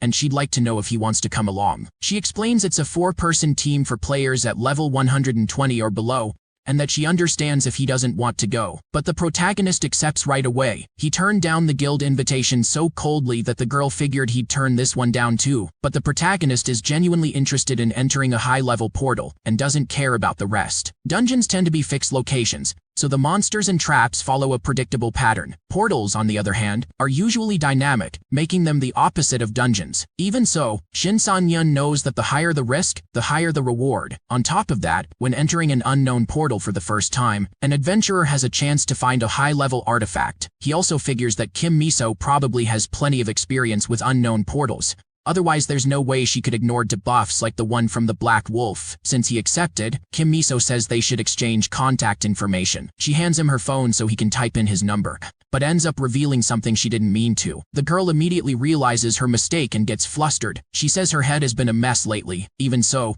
they manage to exchange contacts. As soon as he gets home, the protagonist thinks something strange was bothering Kim Miso, but figures every high-level player must go through rough patches. He has his own problems too, but he knows he can't go around talking about his past. After all, he can't even imagine what would happen if someone found out about his regression. Thinking about that, he wonders what happened to the constellation that helped him regress. They spent years together, and he finds himself worried about his old friend. Far from there, in the Eden Guild's VIP lounge, Cho Jin-ho, one of the guild members, says he was looking forward to talking with Kim Miso, but notices the girl won't take her eyes off her phone. She explains she's talking with Shin Sang-yeon, since the two of them are about to enter a portal together. Cho Jin-ho asks if this Shin Sang-yeon is the same guy who has a stronger stun than his, and also the same one who turned down joining Eden. At that, he suggests Kim Miso has fallen for the protagonist, something the girl denies. She says she just found Shin Sang-yeon's abilities incredible, including his swordsmanship, which is the best she's ever seen. Cho Jin-ho replies that it doesn't matter how good that guy is, because there's no way Shin Sang-yeon is better than him. Sometime later, at a training ground, the protagonist calls Kim Miso to talk about the portal they mentioned before. She lets him know the portal appeared near Chuni Station, and that every area up to the midpoint checkpoint has already been scouted. She also sends over the detailed information for Shin Sang-yeon to look through. After going over everything, the protagonist thinks this lines up perfectly with the new ability he just acquired. He thanks her for the info, and says he'll reach out once he's ready. At that, Yoon Dae-kyung comments that the Shin Sang-yeon he used to know has now become a celebrity, and that he can barely believe it. The protagonist says it's not really like that, and Yoon Dae-kyung figures from his reaction that he still hasn't gotten the call. Shin Sang-yeon asks what he's talking about, and Yoon Dae-kyung reveals that the protagonist just showed up on the front page of the Player Gazette. That catches Shin Sang-yeon completely off guard, since he had no idea. The last thing he wanted was to draw attention to himself, and he wonders how they managed to do that without checking with him first. Yoon Dae-kyung says the guy should be happy, since it'll bring him visibility. But that's exactly what the protagonist doesn't want, and he tells Yoon Dae-kyung he called him there for something else entirely. Yoon Dae-kyung then hands the protagonist a bag, saying it has everything he needs. Shin Sang-yeon thanks him for the items, but Yoon Dae-kyung says there's no need, since he's not giving anything away for free. He mentions these are his old items, and asks why Shin Sang-yeon is buying them instead of new artifacts. The protagonist says he just wants to keep Yoon Dae-kyung's legacy alive, but the old man isn't buying that flimsy excuse. Shin Sang-yeon knows that old artifacts have a better absorption rate, but he can't explain that, so he tries to come up with whatever convenient excuse he can. Just then, a young woman arrives. She says she's late because she couldn't find a parking spot nearby, but that she's ready to get started. Yoon Dae-kyung explains that this woman is the appraiser who'll help with the item deal, and that he invited her to make sure neither of them ends up on the losing end. The appraiser then gets to work and uses her abilities to evaluate the items. Once she's done, she confirms everything checks out and says they can go ahead with the deal. But before closing the deal, Yoon Dae-kyung asks Shin Sang-yeon to let him take a look at his swordsmanship. The protagonist says he's not good enough for that yet. Yoon Dae-kyung, though, argues that after everything they've been through, he's not foolish enough to miss the fact that the protagonist is hiding his true strength. Shin Sang-yeon was hoping things wouldn't come to this. Still, he figures ignoring someone who just wants to give their best is plain rude, so he tells Yoon Dae-kyung to show him what he's got, and asks the appraiser to step back. Yoon Dae-kyung starts showing off his sword skills. Right away, the protagonist notices the old man has gotten stronger since the last time they met, and can tell he's been training ever since. But Shin Sang-yeon picks up on something off and asks Yoon Dae-kyung to stop. He then asks if there's something wrong with his left arm. Surprised, Yoon Dae-kyung asks how the kid knows that. The protagonist explains that every time Yoon Dae-kyung attacks with his right hand, he flexes his left shoulder too quickly, as if he's being careful with it. Yoon Dae-kyung says it's from an old injury. He explains that most of his wounds were on the left side of his body, so he tends to be more careful with it. In that case, the protagonist says he can fix that. According to Shin Sang-yeon, old injuries can be overcome, as long as the person doesn't try to hide from their weaknesses, but instead chooses to face them head-on. He tells Yoon Dae-kyung he can work through it, from the way he grips the sword to the way he breathes. He also says it won't be easy at first, but that over time he'll get past it. The appraiser, who had been watching from a distance after stepping back, is confused by what's going on and wonders what exactly these two are doing. After a while, the protagonist thinks he made a good deal buying those items, even though he spent over 400 million won. Still, he remembers that the appraiser had a strange look on her face when everything was done. Either way, he needs to devour the artifacts as soon as possible, since he wants to do it before the portal mission. But while distracted in traffic, the protagonist almost runs someone over. Worried, he asks if anyone got hurt. At that moment, a man walks up saying he's tired of waiting for Shin Sang-yeon and tells him to get out of the car immediately. The protagonist doesn't understand what's going on, but he's startled by the hostile behavior of the guy outside. The aggressive man says that if Shin Sang-yeon doesn't get out right now, he'll burn along with the car. With that, the protagonist realizes he's seen these guys before. They're Choi Young-chil and Cho Seong-ho, both from the Utopia Guild. Choi Young-chil is known for hunting down adventurers weaker than him and beating them, while Cho Seong-ho is the lackey who films everything for him. The protagonist recalls that back in the day, the two were famous for making extreme videos until it all came to an end when they crossed the line and got arrested. In other words, they're nothing but walking trash. Outside, the two just want to provoke Shin Sang-yeon. The plan is to beat him and then post the video online. The protagonist, for his part, just wanted to get home and devour the artifacts, but now he's going to have to deal with this inconvenient situation. After stepping out of the car, Shin Sang-yeon asks what they want. Choi Young-chil tells him not to rush, saying he's there to settle something with Shin Sang-yeon. He says a lot of people have been complaining about him driving around in a terrible car, and that he came to get rid of that awful thing Shin Sang-yeon calls a vehicle. Then Choi Young-chil kicks the protagonist's car, damaging it, and tells him to grab his things and leave the complex as soon as possible, or things will get worse. Meanwhile, some people notice that Choi Young-chul and his partner are picking a fight with someone. It doesn't take long for them to recognize the protagonist, since his face has been all over the headlines recently. In the middle of all this, Choi Young-chil tells his partner to look up Shin Sang-hyun online. Cho Seong-ho says that apparently Shin Sang-hyun recently completed a level 100 mission solo and had Kim Miso's support. However, Choi Young-chil says the protagonist doesn't look that strong and asks if that information is accurate. Cho Seong-ho replies that it must be a mistake, because if Kim Miso was really on that mission, she must have done everything, and the rookie just took the credit. So the two figure they can beat him easily, and that the rookie's sudden fame will help give their next video some buzz. While Cho Seong-ho starts a live stream, Choi Young-chil approaches the protagonist. He challenges Shin Sang-hyun to a duel, and says the loser has to leave the adventurer's city for good. He also says that if Shin Sang-hyun wins, they'll leave him alone forever, so he has nothing to lose. The protagonist immediately agrees to the duel, but he says he'll only accept if Choi Young-chil throws in 500 million, plus the watch on his wrist, otherwise he can get out of his face. Choi Young-chil is furious at the sheer nerve of it. Then Cho Seong-ho gets his friend's attention, and says the live stream chat went crazy after hearing Shin Sang-hyun's proposal. At that, the protagonist asks if Choi Young-chil suddenly got scared. Cornered in the trap he set for himself, Choi Young-chil has nowhere to run. With that, the two get ready to duel. Some people start gathering around to watch the fight up close. The protagonist prepares to fight, while Choi Young-chil tries to act tough, claiming that 500 million is nothing to him, and that he can't believe he's going to lose. He also tells Shin Sang-hyun he can back out while he still can. Then the duel begins, and Choi Young-chil says he won't go easy on him, but he's quickly caught off guard, because the protagonist comes at him with everything he's got and says he won't go easy either. Even if his opponent begs for mercy, everything is being streamed live online. Because of that, Kim Miso is able to watch the duel from home, and is surprised to see the trouble Shin San-yoon has gotten himself into. Kim Miso is both scared and worried. She recognizes Choi Young-cheol from the Utopia Guild, a ranked B adventurer who does whatever he wants just because his uncle is the guild master. Then another girl walks over and asks if something's going on. Her name is Shin Tairi, also from the Eden Guild. She wants to know why Miso looks so anxious. When she sees the protagonist on the screen, she asks if that isn't the guy Miso tried to recruit. Kim Miso confirms it, but says she doesn't understand why Shin San-hyun agreed to duel some random idiot. Shin Tairi comments that the guy's movements look pretty good. Back to the fight, Choi Yun-chil starts to panic after nearly taking a direct hit. Shaken,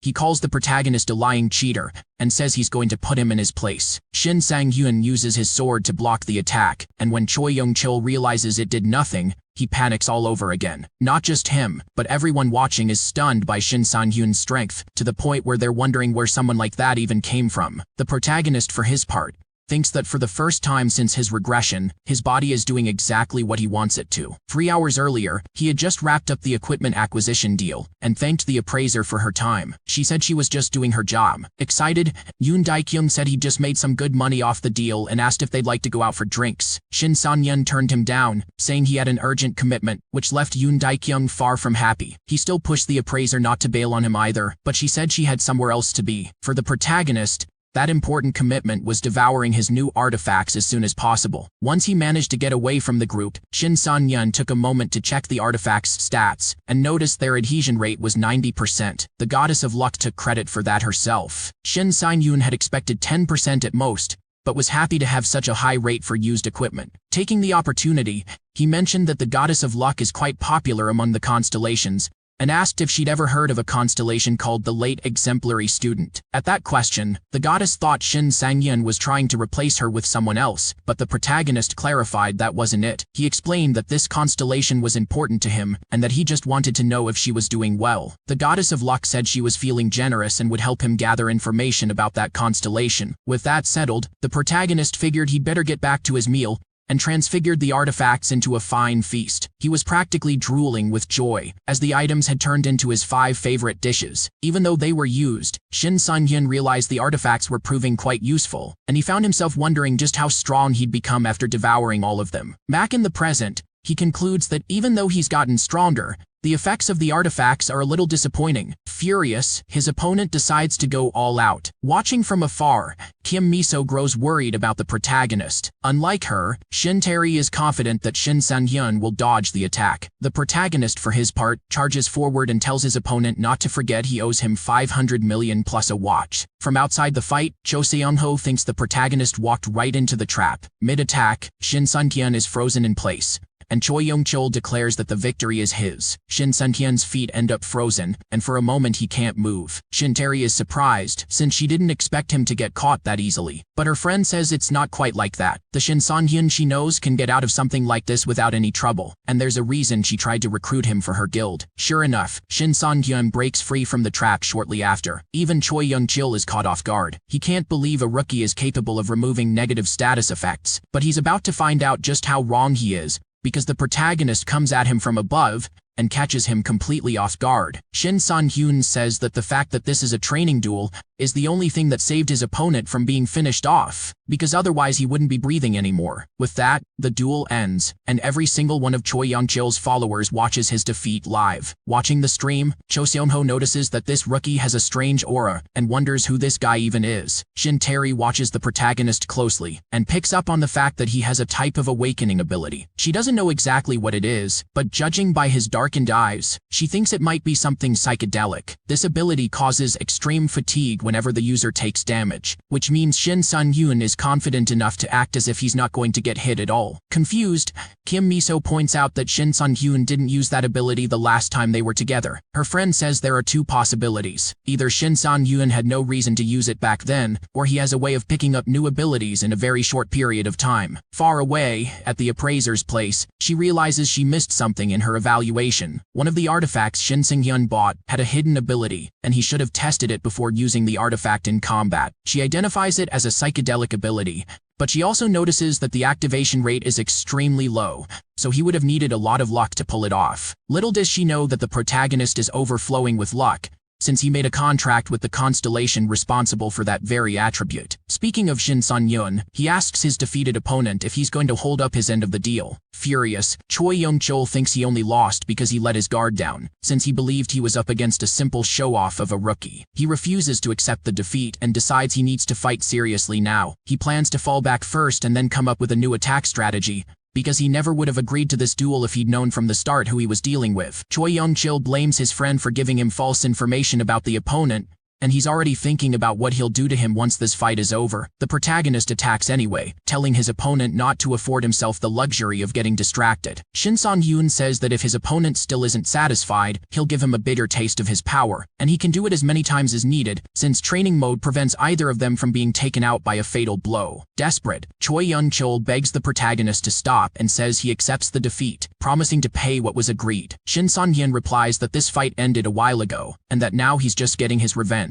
His opponent doesn't understand why, but Shin Sun-hyun says it's all his fault. A flashback takes us back 3 days earlier, when the protagonist went to the dealership where his car was being serviced. The person in charge told him the vehicle had been fixed, but warned that he'd need to get a new car soon, since the current one wasn't going to hold up much longer. Shin Sun-hyun wasn't expecting to hear that. The mechanic explained that the car was old and kept breaking down, and that no matter how attached the owner was to it, he should think about getting a new one. Hearing that, the protagonist actually got emotional, because he was deeply attached to his car. Back in the present, he tells his opponent that he shouldn't have done what he did to his car. Choi Young-chul begs for forgiveness and says he didn't mean any harm. Even so, nothing stops him from taking a serious beating, and the entire crowd around them, along with everyone watching online, gets to see a pathetic man crying while he takes a brutal thrashing. Seeing his friend in that state, Cho Sun-cho starts to panic. At that point, he doesn't care about the audience or any of that anymore. He just wants to get out of there as fast as possible. But to his surprise, someone stops him. His guild manager shows up and says that he and his friend caused a serious problem. Moon Baekhyun, on the other hand, finds the whole situation pretty interesting, since he didn't expect a newcomer to take down Choi Young-chul that easily. With that, the manager turns to Shin Sun-hyun and says he's there to settle everything peacefully, offering compensation for any damage his guys caused. The protagonist then asks exactly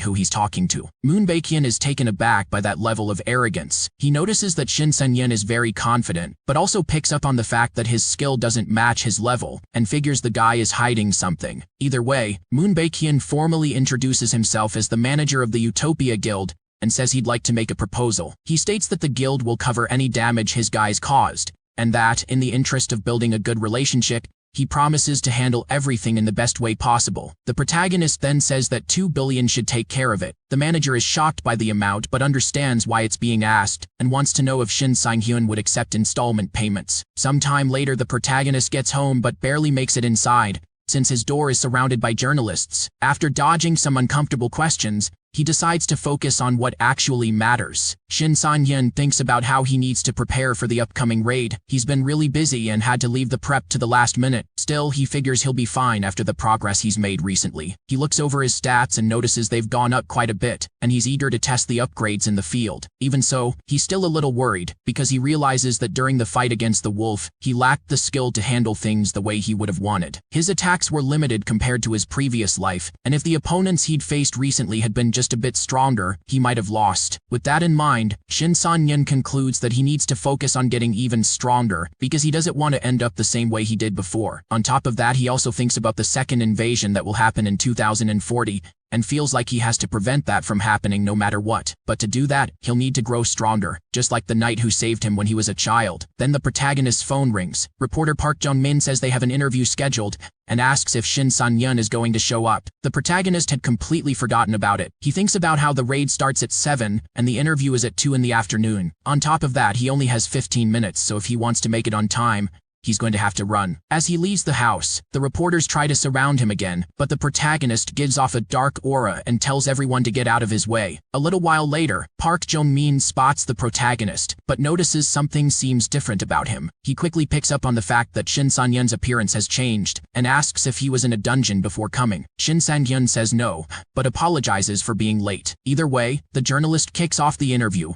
and says he'd like to hear about the recent events Shin Sang-hyun has been involved in, since he's currently the center of attention among adventurers. Park Jong-min points out that levels and experience don't mean much under the new ranking system, and that with such a striking debut, everyone has been praising Shin Sang-hyun. He then asks if he's aware that several guilds are interested in recruiting him. The protagonist says he's received a few invitations recently, but figures everyone wants to hear about the Eden Guild. The journalist, however, asks if he's received any invitations from foreign guilds. Park Jong-min reveals that a total of 5 foreign guilds have filed an official request with the Korean Adventurers Association for an identity verification. Most of those guilds are known for recruiting new players, but Shin Sang-hyun's recent achievements must have caught their attention. The protagonist, for his part, is just now realizing he's drawing a lot more attention than he thought. After the interview, he walks through the streets thinking over what he heard. He reflects on how in his past life he had to grind hard and never got any real recognition, but now even international guilds are coming after him. Then he runs into Kim Miso. The girl says they still have time before the portal appears. However, the protagonist notices that Miss Miso isn't alone, and he knows exactly who the girl standing beside her is. Kim Miso explains that her friend was eager to meet the protagonist, so she had to bring her along. She introduces the two of them formally, and Shin Tairi is thrilled to finally meet Shin Sang-hyun. The protagonist, for his part, thinks there's no way he wouldn't know who she is. There isn't a single adventurer in the country who doesn't know Shin Tairi. She's famous even internationally, and she's also the reason Eden Guild is as popular as it is. Shin Sang-hyun feels lucky just to be meeting her, but to his surprise, Terry asks him for a favor. She says she'd like to fight him in a training match. Kim Miso scolds her friend, saying she shouldn't be challenging someone she just met. Tairi defends herself though, saying she needs to know if Shin Sang-hyun is worthy of joining her guild. Miso apologizes on her friend's behalf, saying she has this bad habit of challenging people just for fun. But to both of their surprise, the protagonist says he doesn't mind a duel. He tells them that if they want to get straight to it, he can settle this right now. Shin Sang-hyun adds that it's not every day one of the best players in the country gives a newcomer an opportunity like this. Terry then says her friend has a good eye for recruiting people and lets him know she's ready to start. The protagonist thinks he's no match for Terry, but he also doesn't want to let this opportunity slip away. He knows it won't be easy, even if it's just a training match. Either way, he's not backing down now, and he figures it's better to go all in from the start. Kim Miso, on the other hand, is completely unprepared for this, and she can't figure out how things ended up here. Tairi warns him she's attacking first, and uses a power to move at high speed, which leaves Shin Sang-hyun pretty disoriented. He thinks he can't afford to blink against an opponent like her, because if he does, it's over. Tairi likes what she sees and enjoys the duel, while Shin Sang-hyun does his best to dodge. She tells him he's got good moves, but adds that she still has a few tricks up her sleeve and won't stop until she lands a hit. The protagonist realizes his opponent is both stronger and faster than him, so he starts thinking that, just like he did before, he'll have to block out his vision and rely on all his other senses if he wants to win. When Miso notices this, she calls him crazy for closing his eyes while fighting her friend. She doesn't understand why he's doing it, but Shin Sang-hyun knows exactly what he's doing. The moment Terry attacks, he manages to defend himself. Terry notices how focused he is and says most swordsmen wouldn't be able to pull something like that off. After all, it takes a lot of experience to do something like that. She says it feels like she's up against a veteran. The protagonist then tells Terry she doesn't have to hold back and asks her to go all out next time. Terry is confused by the request. Shin Sang-hyun explains that he's not trying to be arrogant. He just wants to see the true power of a high-level player. He figures he won't get another chance like this, so he asks her not to go easy on him. Kim Miso asks her friend not to do it. Terry responds that she can't give 100% of what she has, but she can show him her top speed. The protagonist says, that's enough. As Tairi gets ready, he thinks he can't afford to make a single mistake. His opponent charges toward him, and Shin Sang-hyun braces for the impact. When she launches at full speed, the force of Terry's strike shatters every window around them. The protagonist swings his sword in an attempt to stop her, but Terry uses her illusion ability and slips around behind him. With that, she lands a hit on Shin Sang-hyun. After the strike, Terry asks if he's okay. The protagonist says he is, despite taking the hit, and admits he's surprised that Tairi used her ability against him. Shin Sang-hyun complains about a headache, and Tairi apologizes for using her ability against him. The protagonist says he's fine, and thanks her for not holding back. Tairi then says that next time, instead of fighting, she'd like to just talk with him, something Shin Sang-hyun doesn't even consider refusing. At that moment, Kim Miso warns them him that the raid is about to start. She also says it would be better for her friend to write a full report on everything that happened today, because Terry might not have realized just how dangerous what she did was. Terry apologizes and before leaving, asks Shin Sang-hyun to call her when the raid is over. The protagonist, for his part, thinks that whether he likes it or not, this is the first time he's lost a fight since coming back. Even though it was an unexpected encounter, he now feels like he has a new goal he needs to overcome, and he won't give up until he surpasses Terry someday. Sometime later, they arrive at Chunwi Station. In front of the portal, Kim Miso introduces the team. The other two members say it's a pleasure to finally meet Shin Sang-hyun, and he replies that it's an honor to be standing alongside such experienced players. The young man introduces himself as Park Tae-sok, a mage specialized in the ignition ability. Shin Sang-hyun notes that ignition also means pyromancy, the same ability as Choi Young-chol, whom he defeated before. But Park Tae-sok says that unlike others, he spent his entire life conjuring flames and claims that his are stronger than anyone else's. Even so, he's at stage C of the blue flame and believes he still has a lot of room to grow. The protagonist says the guy seems pretty strong and that he made the right call focusing on a single ability to become a specialist. After all, the reason Choi lost is that instead of mastering one specific ability, he spread his energy trying to use different, weaker ones. Next, Kim Miso says the girl is a bit shy and introduces her as Kang Joo-hee, a spatial grip, a mage specialized in spatial connection abilities. Kang Joo-hee says her teammate already showed off his powers, so she figures she should do the same. Miso, however, asks her not to since it's dangerous. The protagonist senses an incredibly strong power and says it's completely different from what a spatial grip is supposed to be capable of. He notices that her ability is to conjure portals, which lets her or another team member move through them. Kang Joo-hee, even with her shyness, says that's what she can do, and hopes to be useful in the raid. The protagonist believes she'll be more than useful, and thinks to himself that this girl is the final piece of a perfect team combination. You've already survived the craziest betrayals, watched overpowered hunters destroy entire dungeons, and seen monsters that should never exist. So if you're enjoying the journey so far, hit that subscribe button, because the next battles, they get absolutely insane.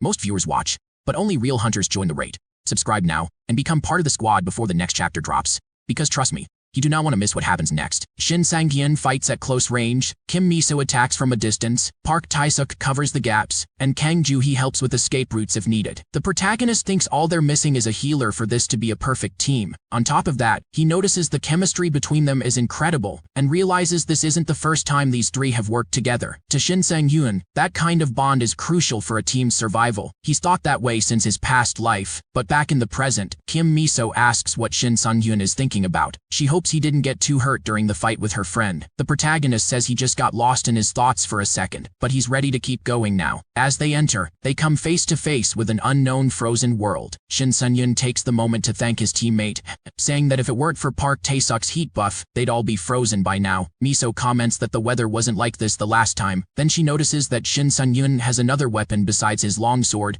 and asks why he's only now showing up with that shorter sword. The protagonist says he had a feeling he'd need a smaller blade, in case the fight called for more movement. But he knows the real reason he hadn't used that short sword before is simply that he didn't have it. Shortly after, the group runs into the first enemy, and Kim Miso organizes the team for combat. Kang Joo-hee conjures one of her portals. The giant Cyclops tries to attack Miso, but only hits the ground, since Miso and Shin Sang-hyun have already gone through the portal and are now on top of the monster. The protagonist tells his teammate to watch his back while he pushes forward toward the Cyclops. The monster is caught off guard by the sudden attack. From above, Miso calls for a combined strike, and Tae-sok picks up on it right away. Kim Miso fires an arrow, blinding the Cyclops. That gives Shin Sang-hyun everything he needs to land his hit. After the strike, he tells Joo-hee to move. From a distance, she opens another portal, but the monster tries to act faster and swings at the protagonist. Once again, it only hits the ground. Shin Sang-hyun reappears behind the monster, high up with a clear view from above. The rest of the team gets ready, but the protagonist moves fast and takes the Cyclops out with a single finishing blow. His teammates are stunned by his strength and ask what exactly they just witnessed. They didn't think one hit would be enough to bring the enemy down. That's when Miso speaks up and says it's her fault for not warning the others about what Shin Sang-hyun is capable of. She admits she had the same reaction the first time she saw him fight,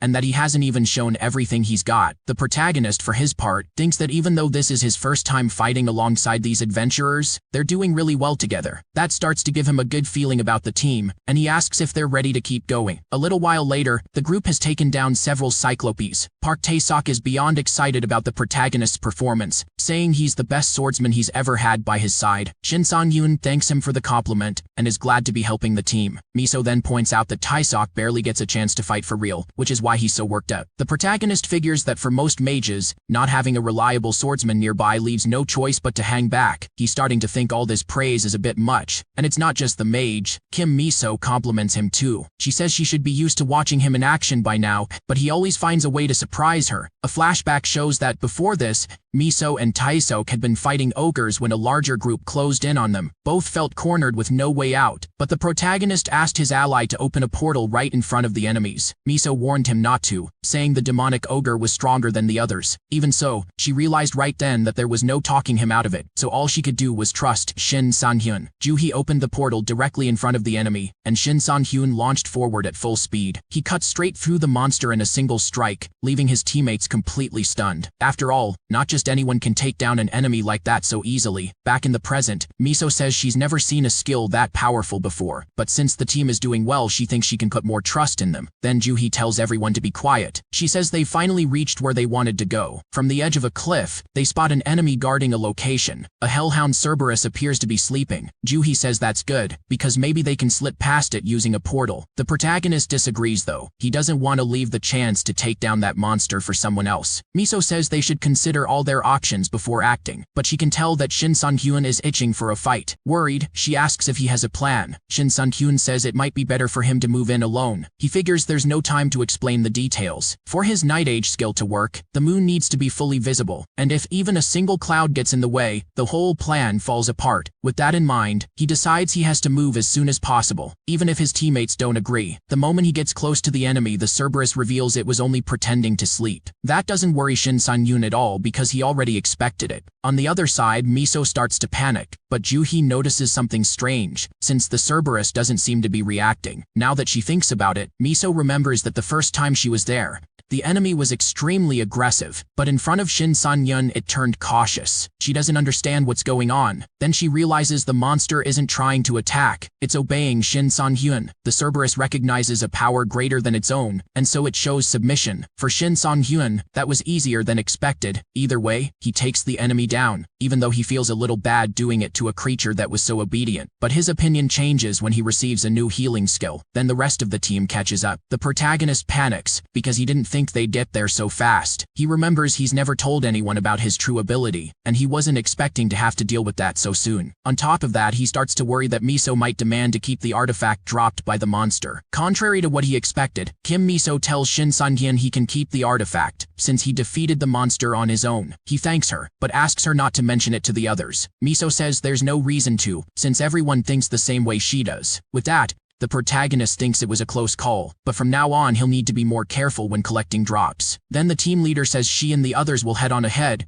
to give Shin Sang-hyun time to prepare. After all, she's noticed that whenever he gets an artifact, he does something with it, and she doesn't want the others to find out. Shin Sang-hyun is caught off guard. Miso says she's known about it for a while. In fact, she claims she figured it out back when they finished their first mission together. As she was about to leave, she wondered why Shin Sang-hyun wanted to stay inside alone. That's when she discovered his secret. Hearing that, the protagonist feels cornered and doesn't know what to say. Kim Miso, for her part, tells him he's an adventurer who performs rituals. She also says that adventurers like that show up from time to time, so there's no reason for Shin Sang-hyun to worry, because his secret is safe with her. After that, she asks the rest of the team to give him some privacy. The protagonist realizes there's been a big misunderstanding, but luckily his real secret wasn't discovered. For now, he figures it's better to devour the artifact quickly before moving on. After a while, the team continues their journey. Juhi opens a portal at the protagonist's request. Miso thanks her for the effort, and Shin Sang-hyun does the same, saying she was essential to his plan. At that, Juhi asks if this is really going to work, because she doesn't understand why gathering all the defeated monsters in one place would make the dungeon boss appear. Shin Sang-hyun explains that the boss of this dungeon will do anything for food, and it'll definitely rarely show up to claim such easy prey. Still confused, Juhi asks how he knows that. Dodging the question, Shin Sun-yun simply asks the mage to set the bodies on fire. After that, the group hides near the bonfire. Tae-sok comments that 20 minutes have already passed and nothing has happened. Right after that, the protagonist spots the dungeon boss and says the enemy has finally shown up. Now everyone needs to get ready for the ambush. The dungeon's final boss is a massive cold brown bear, and it's hungry for fresh meat. As she reads the situation, Kim Miso thinks that Shin Sang-yun has been the reason the mission is going well so far, but she's starting to believe this situation might be beyond his abilities. In her view, even a strong adventurer has limits, and a dangerous situation like this one has ended more than a few careers. A few minutes earlier, the team had gathered. The protagonist said he would act as bait, claiming it was the fastest and safest way for the group to clear the raid. He explained that most giant monsters share a similar trait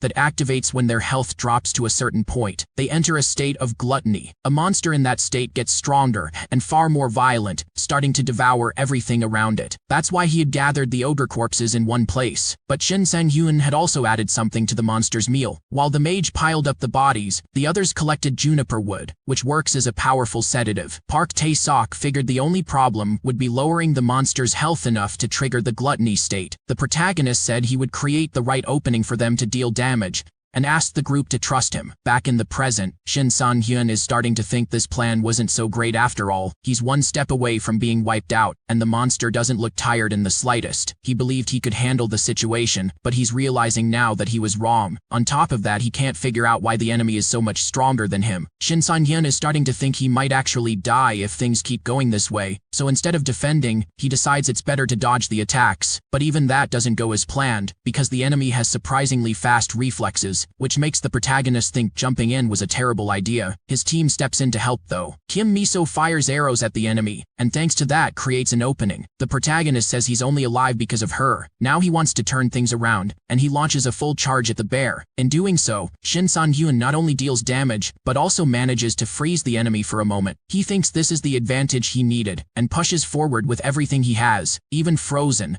The enemy manages to move. From a distance, Miso says it's Park Tae-sok's turn to act. With that, the mage charges up his flames and warns Shin Sang-hyun to get clear. The protagonist quickly moves out of range, leaving the bear as the target. When the hit lands, the enemy feels the full force of the blow, enough to shatter its armor. Even Shin Sang-hyun is impressed by that attack. He thinks he's finally managed to bring the enemy's health down enough, and sure enough, the enemy's status shifts to the gluttony form. The bear rises, ready to devour everything around it. That catches Shin Sang-hyun off guard. He was expecting a slightly less aggressive result. From a distance, Park Tae-sok notices that the monster has transformed so much, it looks like a completely different creature. Then the team leader asks how Kang Juhi is doing. Tae-sok says his teammate is still getting ready. Juhi is conjuring a portal much larger than what she's used to. But Tae-sok says their biggest concern isn't Juhi. It's whether Shin Sang-hyun will survive long enough for the portal to be ready. Back to the protagonist, he thinks the plan isn't going the way it should, and that's a serious problem. His life and his teammates' lives are on the line. In that case, he figures he'd better give everything he has, and he concludes the best way to do that is to face the danger head-on instead of running. Then Juhi says she's finally done with the preparations and is starting the teleport, while Shin Sang-hyun is on the verge of being devoured. At the last second, the portal hits the enemy and sends it far away. Using that much power nearly makes Juhi pass out, which worries the rest of the team. As for Shin Sang-hyun, he realizes he took way too big a risk. If his attack hadn't landed, he would have been torn apart by the bear. But in the end, he's glad the plan worked out and that nobody got seriously hurt. The bear tears through its mountain of ogres quickly, then turns its attention to its new prey. But since the meat was poisoned, it doesn't take long for the effects to kick in, and the bear collapses to the ground. Kim Miso thanks the protagonist for his help, since the idea was his. The raid is finally complete, and Shin Sang-hyun gets the bonuses he earned. The team leader thanks everyone for their work, including Juhi's efforts. Juhi, for her part, says the plan helped her understand the limits of her ability. Shin Sang-hyun thanks her for agreeing to the last-minute plan, and says he hopes they get to work together again someday. On top of that,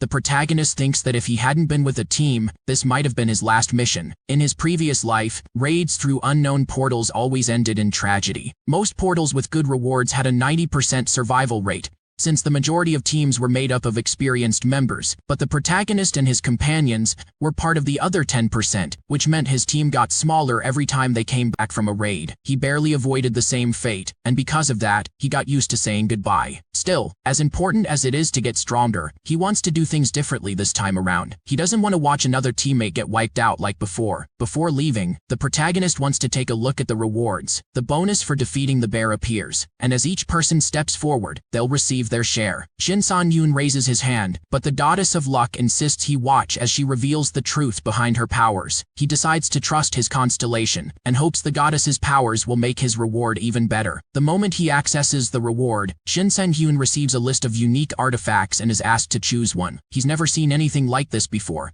and he's thrilled to be getting such a valuable reward. On top of that, thanks to the Goddess of Luck, a hidden effect exclusive to unique rank artifacts has been unlocked. Shin San-yoon had forgotten, but this was one of the conditions of his contract with the goddess. With that in mind, she expects a proper thank you for her efforts. The protagonist notices his teammates are distracted, and figures it's fine to go ahead and pick his artifact. He doesn't even need to think about it much, since he already had one in mind, and he chooses the Great Spirit Sword of Battle. Shin San-hyun chose that sword because he already knew about its unique attributes, but the moment he grabs it, it immediately drops to the ground. Shin San-hyun wonders why the weapon is so heavy. Kim Miso walks over and asks if something's wrong. The protagonist plays it off and says no. Changing the subject, he mentions that each of his teammates got a great artifact. The group's leader says they only managed that thanks to Shin San-hyun's help, and because of that, they want to pay him back properly. She and the others agree to give him the dungeon boss's magic stone. Shin San-hyun says that's not necessary, but Joo-hee argues that everyone agreed on it, since they wouldn't have made it without him. The protagonist then thanks his teammates for their generosity. He thinks that adding all the rewards he earned plus the stone, the total resale value comes out to around 150 million. Just thinking about it, he's laughing on the inside. Either way, they finally step out of the portal. Kim Miso invites the protagonist to a celebration, but he thinks it's better to save that for another time. Miso says they'll see each other again, so it's no problem, but she asks if she can call him whenever she needs to. As much as he wanted to say no, Shin San-hyun thinks he shouldn't, so he agrees to stay in touch. Grateful, Kim Miso says her goodbyes. Shin San-hyun is caught off guard by her reaction,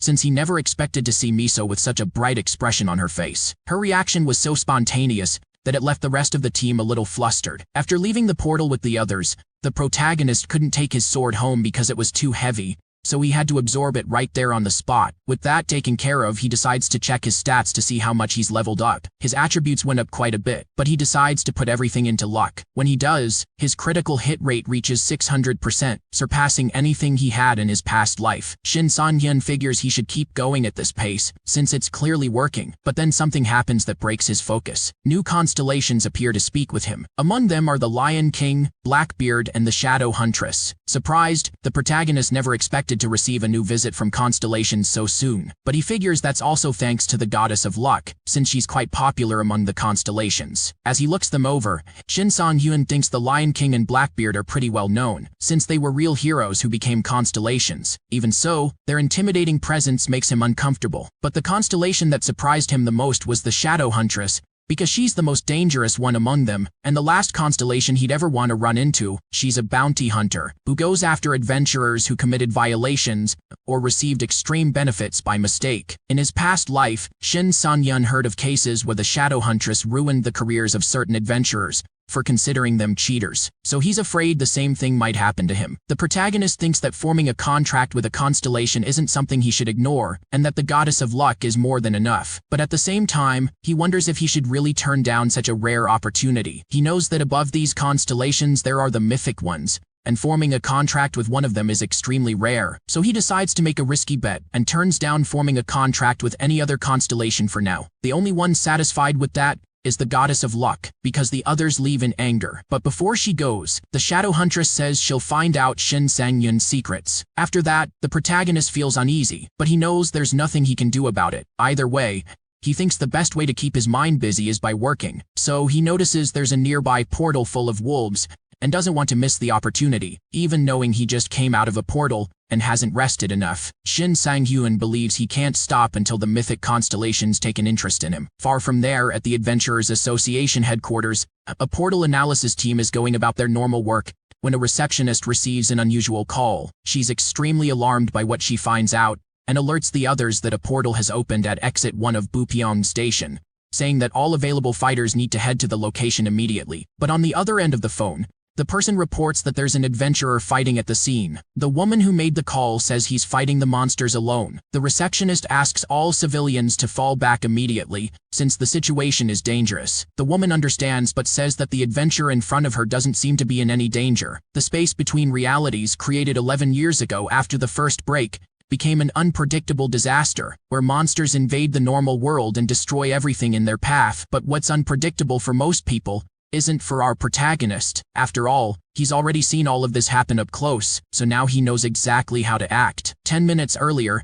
Shin Sun-yoon was already prepared. He got off the subway and waited. Shortly after, a rift appeared, exactly as he remembered. For one very specific moment, that rift became a real tragedy. In the past, countless people were caught in it, but now he's there to stop that from happening. Shin Sun-yoon grew up in an orphanage from an early age, so he doesn't remember what his parents looked like. During his time there, he never felt sad or depressed, but everything changed when he lost the people he knew. He only survived because someone was there to save him. Now he wants to do the same for others, and to do that, he needs to be the strongest. Then the monsters start to appear. Ferocious, monstrous wolves get ready to attack, but the protagonist activates one of his skills, and with it he leaves the enemies intimidated. Noticing it worked, Shin San-hyun is pleased, but he realizes he's still not getting the results he expected. He figures it's because of the moon's absence. Since it's completely covered, the wolves aren't submitting to him. Either way, the protagonist thinks that just makes things more fun. Instead of forcing the monsters to surrender, he'll have to take them all out with his own hands, so he takes the chance to test his new skills in action. Shin San-hyun attacks, but his blade doesn't hit the enemy directly. Instead, the sword creates a vortex of energy, and through it the wolves are swallowed whole. Not only that, but the other enemies are caught in it too, to the point where the protagonist sends some of them flying back into the portal. Shin San-hyun realizes his strike covers a very wide area, and that's going to be extremely useful going forward. He feels an enormous satisfaction in taking down monsters without putting in much effort. On top of that, his luck attribute increases the damage of his critical hits. The protagonist notes that the enemies weren't taken out in a single strike, which means his attack wasn't lethal, so this time, he'll have to hit harder. Nearby, a car pulls up. The people inside spot the rift ahead and stop the vehicle. Adventurers from the association step out of the car. Lee Hyun asks who called them there. A woman says it was her, because she saw monsters coming out of the rift. The adventurer tells her to get somewhere safe, and says he'll handle it. His partner, Lee Jong, draws his attention to something and says they weren't the first ones to arrive. The two of them see the protagonist fighting the monsters and wonder how that even happened. Either way, Lee Hyun sees the situation is dangerous, and figures this adventurer won't be able to handle it alone, so he gets ready to help. But the protagonist says he doesn't need help, and doesn't want anyone interfering. Lee Jung asks if he's sure about that, and Shin Sang-hyun confirms it. After all, he wants to test his skills without any interference. Shin Sang-hyun activates all his buffs at once and attacks to see what the impact will be. The result couldn't be anything else because with that strike he sends the enemy flying. The two association adventurers watch everything in awe, while Shin Sang-hyun thinks his throw was magnificent. The others are stunned as they witness his strength. After the monster is defeated, the adventurers approach. They say that thanks to Shin Sang-hyun, no one got hurt, and that it's a real miracle, since rifts like this one usually cause massive damage. Lee Hyun thanks the protagonist for what he did, but asks if he's planning to go through the portal. He says high-level players usually do that and asks to go along with Shin Sang-hyun. The other adventurer isn't too keen on the idea, but Lee Hyun is convinced he needs to go and tries to talk Shin Sang-hyun into taking them with him. The protagonist, for his part, says he's going in, and if they want to come along, he won't stop them. The protagonist leads the way with the other adventurers following behind. Shin Sang-hyun moves so fast that the others can barely keep up. Lee Hyun comments that the protagonist must have been blessed with incredible combat instincts,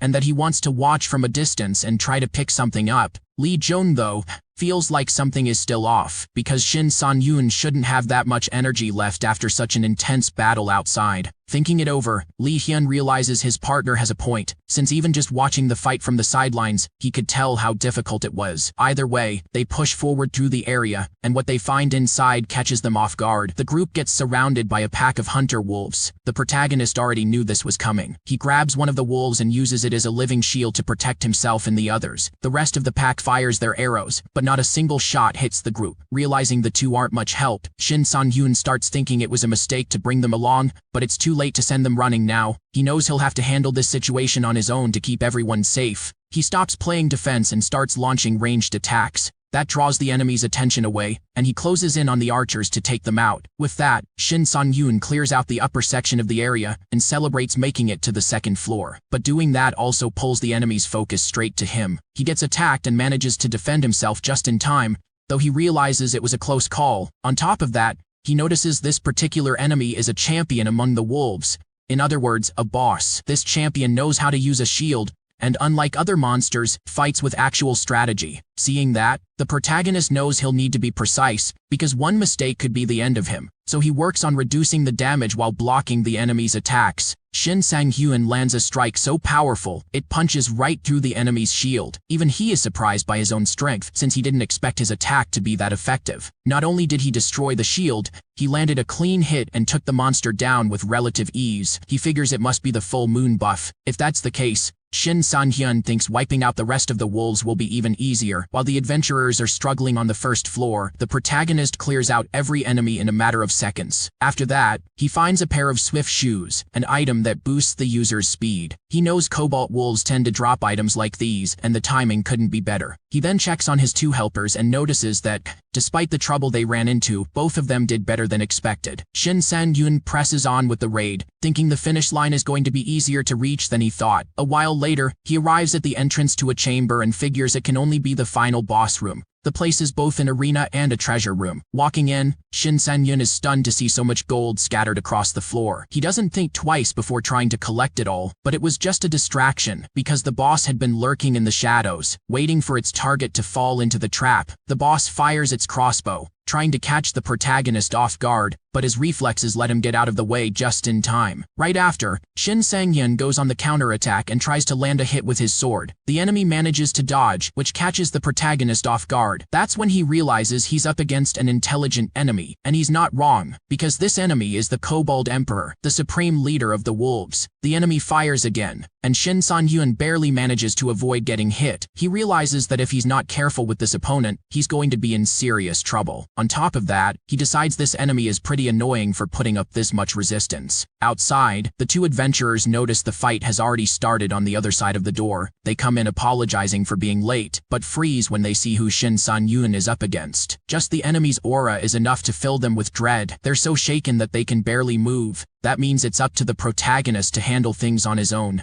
Shin San-hyun attacks, telling the enemy it was a mistake to dare ignore him. He swings his sword and lands a hit on the boss, but even after taking the blow, the monster is barely scratched thanks to its resistance. The protagonist realizes he's going to have to push a lot harder if he wants to bring this enemy down, and to make things worse, he's going to have to babysit, since the two adventurers are completely useless at this point. He notices that the monster's negative aura was enough to paralyze two S-rank adventurers, which puts this enemy in a whole different league. Either way, Shin San-yoon figures that unlike most people, he doesn't scare easily, so he keeps pressing with his attacks, but the enemy doesn't just stand there. It activates its defenses and fires back with a few arrows. The protagonist has no choice but to fall back. The enemy does the same, pulling away from close range. It's already figured out that its best shot against the protagonist is to fight from a distance. Shin San-yoon notices the enemy is a lot smarter than he expected, and closing the gap between them is going to be harder now. He also realizes the enemy recovers faster than he does. One small miscalculation could be his downfall. Shin San-hyun figures that if he doesn't deal with this quickly, the enemy is going to gain the upper hand. Looking around the arena, the protagonist spots the enemy's treasure, and that gives him an idea. Meanwhile, the two adventurers talk among themselves. Lee Hyun says he's never been hit by a status condition like this before,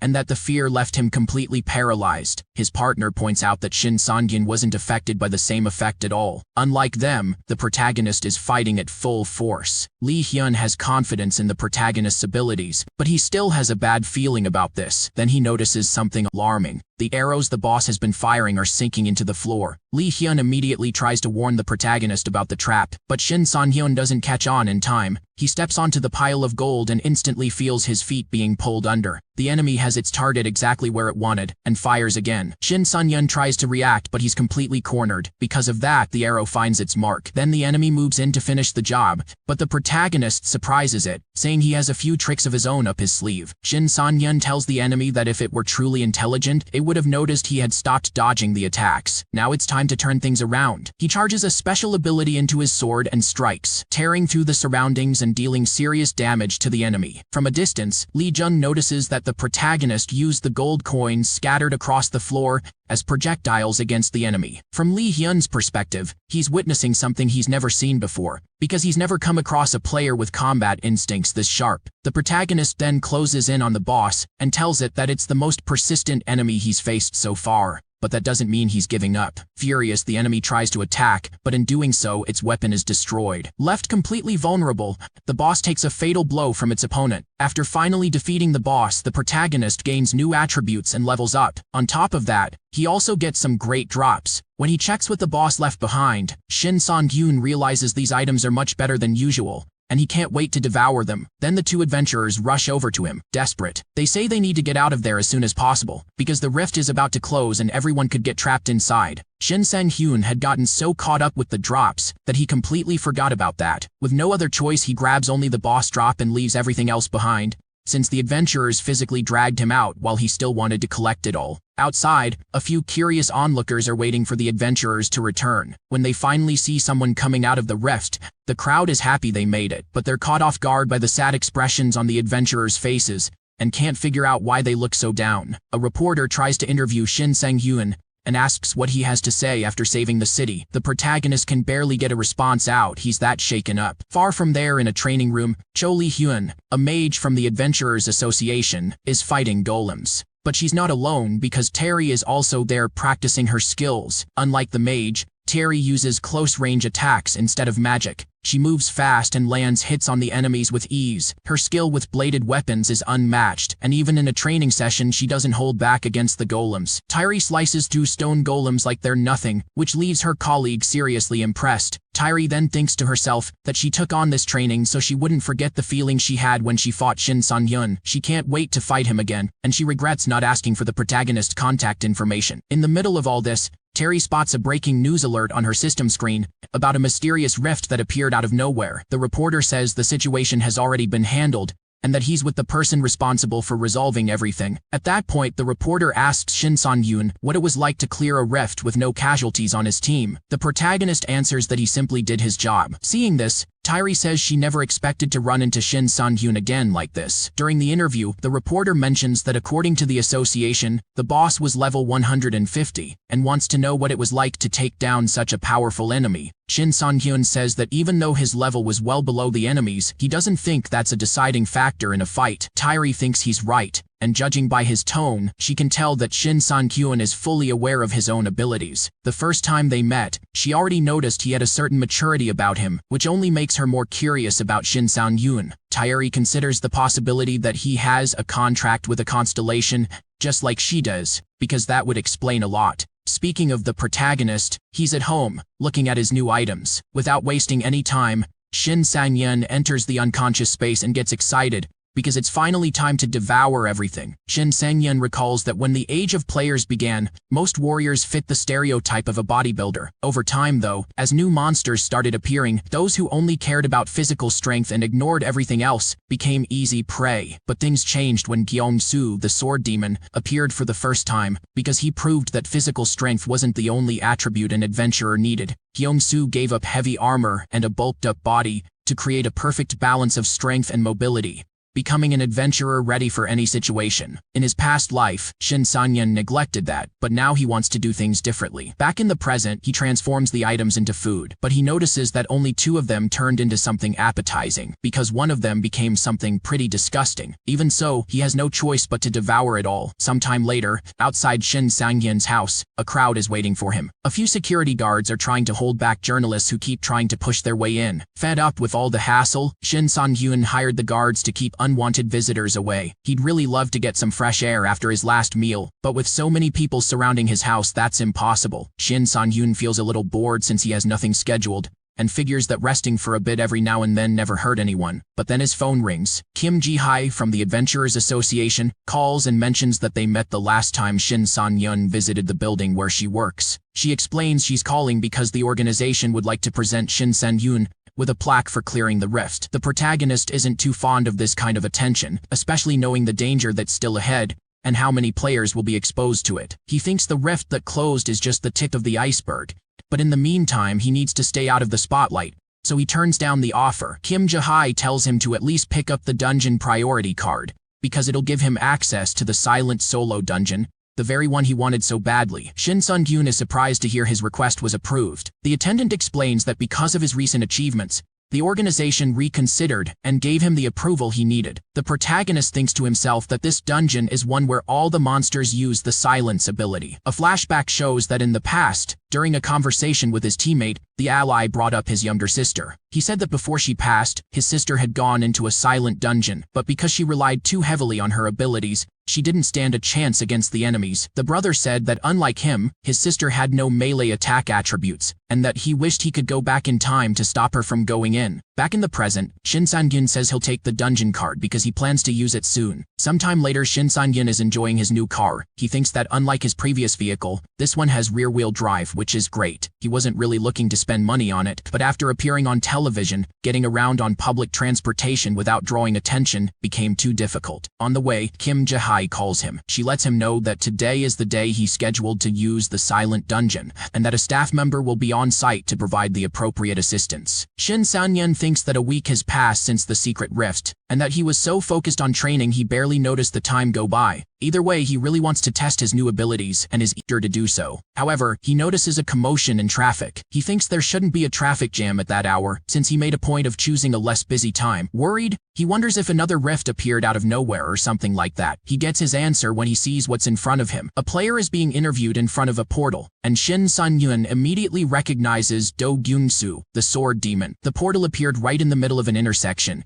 and that drew the attention of both Gyung-soo and his fans. A reporter asks how Gyung-soo feels about being so popular, and he answers that it's an honor. The interviewer finds that response too lazy, since she'd like to hear something more exciting. So she asks another question, asking for his perspective on the upcoming raid. Gyung-soo simply says he'll do what he always does, defeat monsters. Even with another shallow answer, the interviewer thinks that kind of sincerity has a unique charm. Meanwhile, Shin Sang-gyun tries to go on his way, but doing so ends up drawing attention. He's immediately recognized by journalists, and some say that a meeting between legends like that is a rare thing. One of Gyung-soo's allies mentions that Shin Sang-gyun is an adventurer who became famous after clearing a rift on his own. But Gyung-soo reveals he already knew that, which surprises his ally. A reporter questions Shin Sang-gyun's sudden appearance and asks if he's there to challenge Gyung-soo. The protagonist denies it and says it's nothing more than a coincidence. At that moment, he looks over at Gyung-soo and sees him smiling. Confused, Shin Sang-gyun wonders if that's a smile of contempt. Regardless of what Gyung-soo thinks of him, he knows he still has a long way to go before he can challenge the sword demon someday. For his part, Gyung-soo says it's time to go. He thinks that over the years he's met plenty of ambitious players,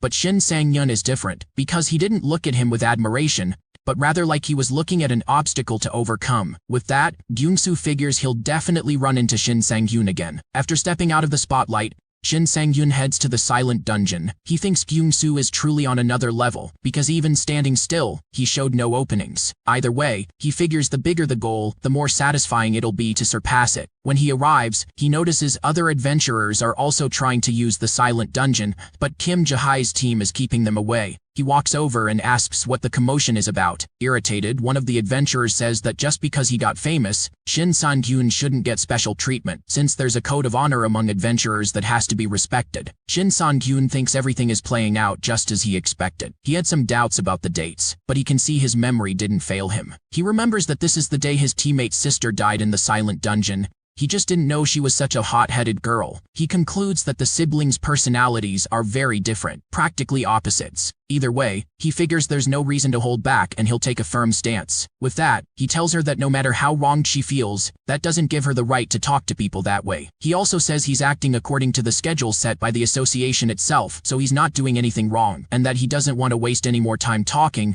because he's going into the dungeon. The girl doesn't back down and says she won't forget this easily. Either way, Shin Sang-gyun enters the dungeon alone. Right away he picks up a rotten smell, but he knows that's no coincidence, since every monster in there is undead. One of them rises up to the ground and grabs Shin Sang-gyun's leg. He's immediately hit by the silence effect and is unable to use his powers for a period of time. Even so, He was already prepared for that, and uses sword attacks to take the enemy down. Right after, several more monsters show up in the area because of the commotion. Shin San-hyun realizes that a single touch from these monsters silences him, so he needs to avoid that from here on out. With that, he concludes he'll have to eliminate all of them before they can reach him. Far from there, the 4th Reconnaissance Team of the Adventurers Association holds a meeting. The person in charge says they need to talk about the topic of the moment, the adventurer Shin San-hyun, who's been getting a lot of attention lately. One of those present mentions that Shin San-hyun stood up to Gyumsu and thought that was pretty impressive. Even so, he wants to know how a player who awakened not long ago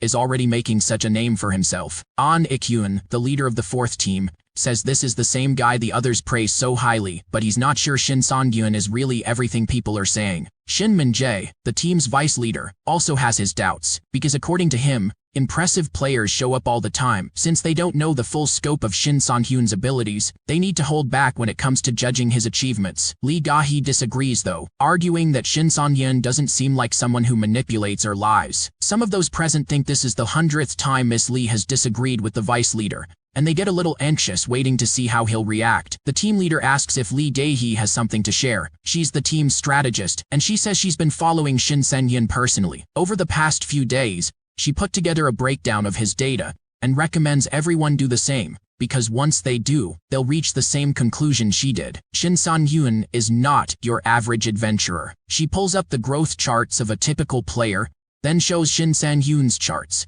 making it clear just how much he's progressed. Seeing that, many of them can't believe the numbers. The vice leader claims Lee Ga-hee has lost her ability to evaluate a player's skill objectively. Shin Min-jae doesn't buy the data, and says that if any of this were actually true, Shin Sang-hyun would be growing at the same rate as the Sword Demon. Lee Ga-hee insists her data is correct, since she personally reviewed it. On top of that, she reveals she met with every one of Shin Sang-hyun's former allies. A flashback shows her interviewing Yoon De-kyung and asking whether the protagonist had any unusual traits. At the time, Yoon De-kyung said Shin Sang-hyun's abilities were incredible and that he'd never seen anyone use stun the way he does. But he said that's not even the most impressive part. The reason he believes Shin Sang-hyun is truly special comes down to his remarkable natural combat instincts. Park Tae-sok and Kan Joo-hee were also interviewed, and both praised the protagonist's performance in combat. They said Shin Sang-hyun isn't impressive just because he's above average. What stands out is that he always seems to be one step ahead of any challenge, because even as a newcomer, he acts like a veteran with years of experience. Hearing that, Lee Ga-hee asks for more details. Park Tae-sok says that fighting alongside Shin Sang-hyun made him realize just how incredible the protagonist's instincts are, as if he can sense what the opponent is going to do before it even happens. He says that for most adventurers, there are moments of weakness, but Shin Sang-hyun fights like his body moves before he even thinks about it. In other words, it's as if he has a sixth sense built specifically for combat, something a normal adventurer would need years of training to develop. No matter what situation Shin Sang-hyun finds himself in, he always finds a way to come out on top, making even the most powerful enemy look weak against him. After hearing everything, Lee Ga-hee sums up the protagonist's core ability as an instinct that borders on seeing the future. Back in the meeting, she says that even as a newcomer, Shin Sang-hyun's abilities are compared to those of rank A players or beyond. Lee Ga-hee believes there's even a possibility that Shin Sang-hyun is rank S. The vice leader doesn't buy that claim. On top of that, he says no one has the ability to predict the future, let alone know where a rift will appear before it even opens. Lee Ga-hee, for her part, says the most accepted theory is that Shin Sang-hyun somehow traveled back in time. The team leader understands that Shin Sang-hyun is genuinely skilled, but thinks that theory doesn't hold up. Either way, he says that from now on, Lee Ga-hee will be in charge of keeping a personal eye on Shin Sang-hyun, but she'll have to do it alone. She agrees, and promises to give it her best. Back to the protagonist, he's feeling sick from the unbearable smell of the place. To make things worse, he's tired of being caught off guard, since enemies keep appearing out of nowhere. But stopping to think, he remembers his detection skill and figures it would have been a lot easier if he'd used it from the start. With detection active, he can now see exactly where the enemies are hiding. Then he spots a fly and wonders if it's a monster. The moment he touches it, he gets his answer, because it explodes and nearly blows Shin Sang-hyun sky high. He managed to react in time to avoid being taken out, but he still took some burns. The worst part is that flies like that mean there's a mage-type monster nearby, so the right move is to get out of there as fast as possible. But new explosions go off right next to him, making it clear he wasn't wrong about the enemy mages. Back in the meeting, the vice leader says he understands why Lee Ga-hee has high expectations for Shin Sang-hyun, but asks if she managed to find out anything beyond that combat sense, like a hidden ability or something along those lines. Because if the analysis is right, Shin Sang-yeon has some unique way of picking up new skills. Lee Ga-hee says she has nothing confirmed, but she does have a hypothesis. And if she's right, Shin Sang-yeon is a player beyond comprehension, someone who might not be possible to explain with words alone. A few days before entering the silent dungeon, Shin Sang-yeon had been training to get ready. On top of his regular training, he ran simulations of the fight he had with the previous boss. After 3 days of that, he came to a conclusion. Aside from special circumstances where consuming artifacts is possible, the way to pick up new skills is pretty straightforward. Consistent training. But that only works for passive skills, since active ones only show up during combat or as monster drops. Most players don't share that information, because the conditions for active skills to appear are very specific. Shin Sang-yeon, though, has years of experience behind him. The mages who tried to blow him up hadn't counted on that. They definitely didn't believe anyone could escape their trap, so they start launching new attacks, hoping to take out the intruder. Shin Sang-yeon, for his part, thinks it took him long enough to acquire his defensive sword skill. The only downside is not being able to move forward while using it. But to him, every rule has an exception, and he's willing to take the risk. With that, he combines his attack and defense skills and pushes toward the enemies. The mages try to counter with magic and pull off a coordinated strike, but Shin Sang-yeon says it's too late. With a single blow, he manages to hit every one of them. But that was just the beginning, since the dungeon boss is still waiting for him. For now, Shin Sang-yeon focuses on what's right in front of him, the drop from defeating the mages. He realizes it's a purple stone, a magic artifact easily worth around 100 million. Even so, he figures it's better to leave the item for after he clears the dungeon, since he's eager to push all the way through. Using his active detection skill, he picks up that there's only a single enemy ahead, and wonders where the rest went. To his surprise, the boss appears right behind him. Shin Sang-yeon thinks it's too late to react, so instead of trying to block, he leaps upward. The enemy's attack hits the ground and destroys everything around it. With no ground to land on, he understands why there are no monsters nearby. They must have all fled the moment the boss appeared, which means this enemy is capable of taking out even its own allies. After all, this monster isn't called the Death Knight for nothing. Shin Sang-yeon doesn't know why this enemy is here instead of at the center of the dungeon, but he knows one thing. This monster killed his friend's sister, so he wants to avenge his friend's pain now that he's standing in front of the one responsible. Still,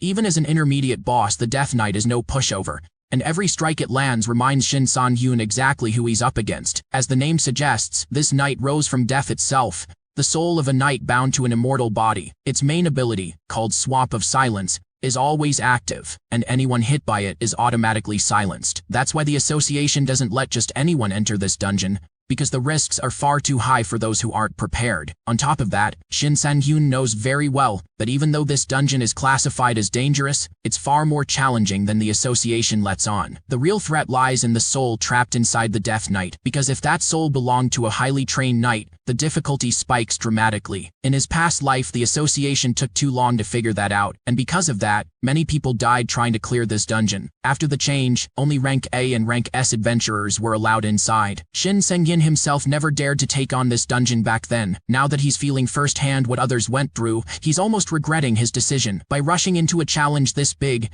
he put himself in unnecessary danger, and it could cost him his life. But this isn't the first time Shin Sang-yeon has faced death, and he's already tired of it. Still, he realizes old habits never really die, because whenever he's in real danger, he ends up doubting his own abilities, and he concludes that if he keeps thinking that way, he'll never truly change. So he knows he can't back down now. Instead, he's going to face the danger head-on, even if that's the last thing he does in his new life. The enemy notices that Shin Sang-yeon is weakened and tries to land a finishing blow, but he manages to dodge. Even so, he knows he needs to recover some of his stamina to keep fighting. Right after that, he spots more enemies nearby, monsters hiding in the area. And on top of that, he catches sight of an exit. Without hesitating, he makes a run for the gate. On the way, he gets surrounded by zombie monsters. Shin Sang-yeon was already expecting that and isn't surprised, but he still has to fight. He jumps straight into combat against the zombies, though he notices the boss is closing in. Either way, he uses the smaller monsters to his advantage, taking them down to recover stamina. But it's not enough yet, so he decides to push forward. After all that running, he reaches a different arena. The place is crawling with monsters, which is actually good news since he can use his ability and recover stamina by defeating the mobs. But the boss catches Shin Sang-yeon off guard,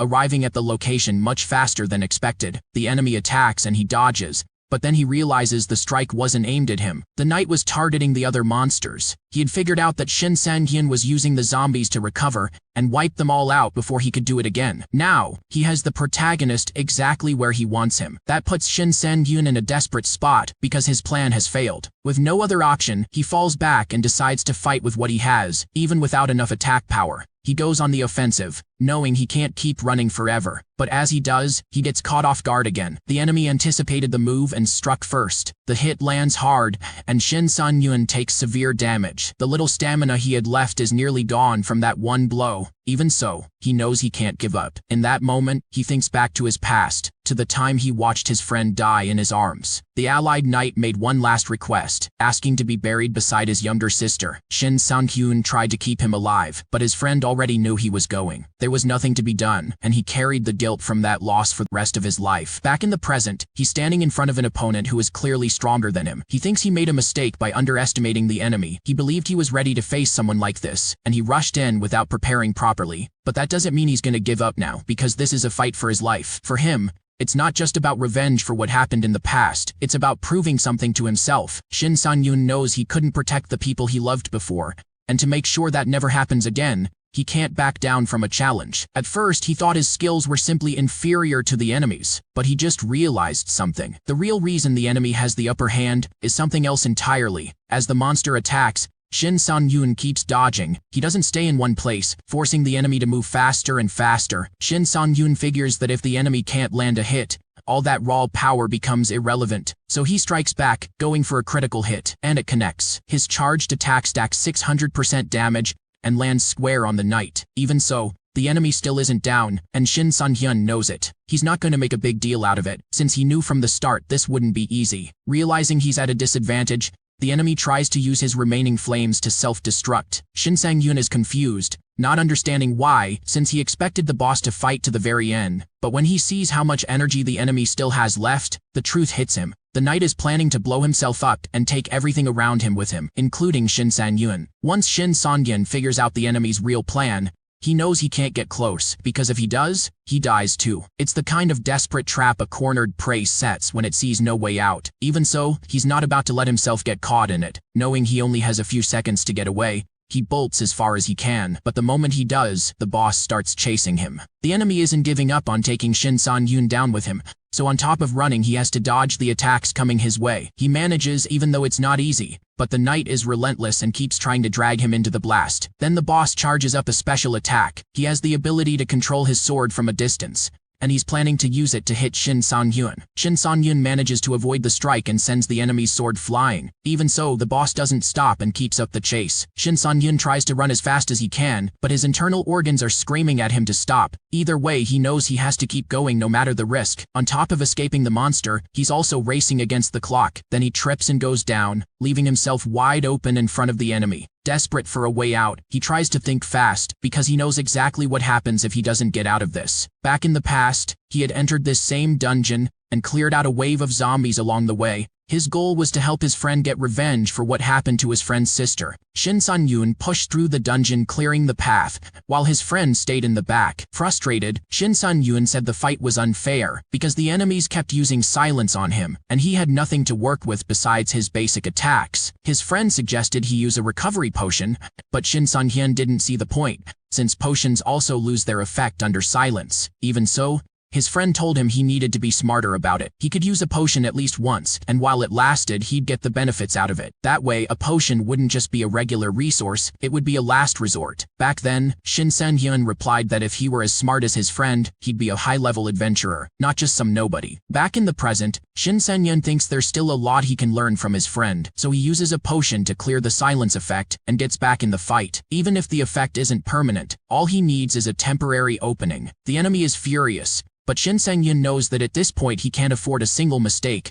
because he burned through all his mana to make this strategy work. While he's hanging from a chandelier, the enemy attacks. At the last second, Shin Sang-hyun lets go, and as he falls, the enemy slams into the ceiling. He knows he can't survive another hit, so it's now or never. The enemy quickly pulls free from the ceiling and comes after him again. Shin Sang-hyun starts thinking he should have jumped from the chandelier 1 second later, but then he realizes his mistake started the moment he underestimated this enemy, because if he hadn't done that, he wouldn't have had to push himself this hard to win. On top of that, he starts to wonder if his regression was even worth it. Just as the enemy is almost on top of him, it starts to fall apart completely. Shin Sang-hyun thinks he got lucky because the boss never managed to finish what he started. With that, he concludes his regression is going to keep going a little longer. After the enemy crumbles, Shin Sang-hyun gets a bonus for the victory. Not only that, he earns more experience than he's ever gotten from any other dungeon. His health is restored, but he notices his stamina isn't. He figures that must be some kind of penalty for pushing his powers to the limit. Even with the win, he thinks taking down that boss was anything but easy. He reflects on everything he went through and comes to a conclusion. From now on, he needs to focus more on his psychedelic ability. Right after that, though, the consequences catch up with him. Overdoing it with his powers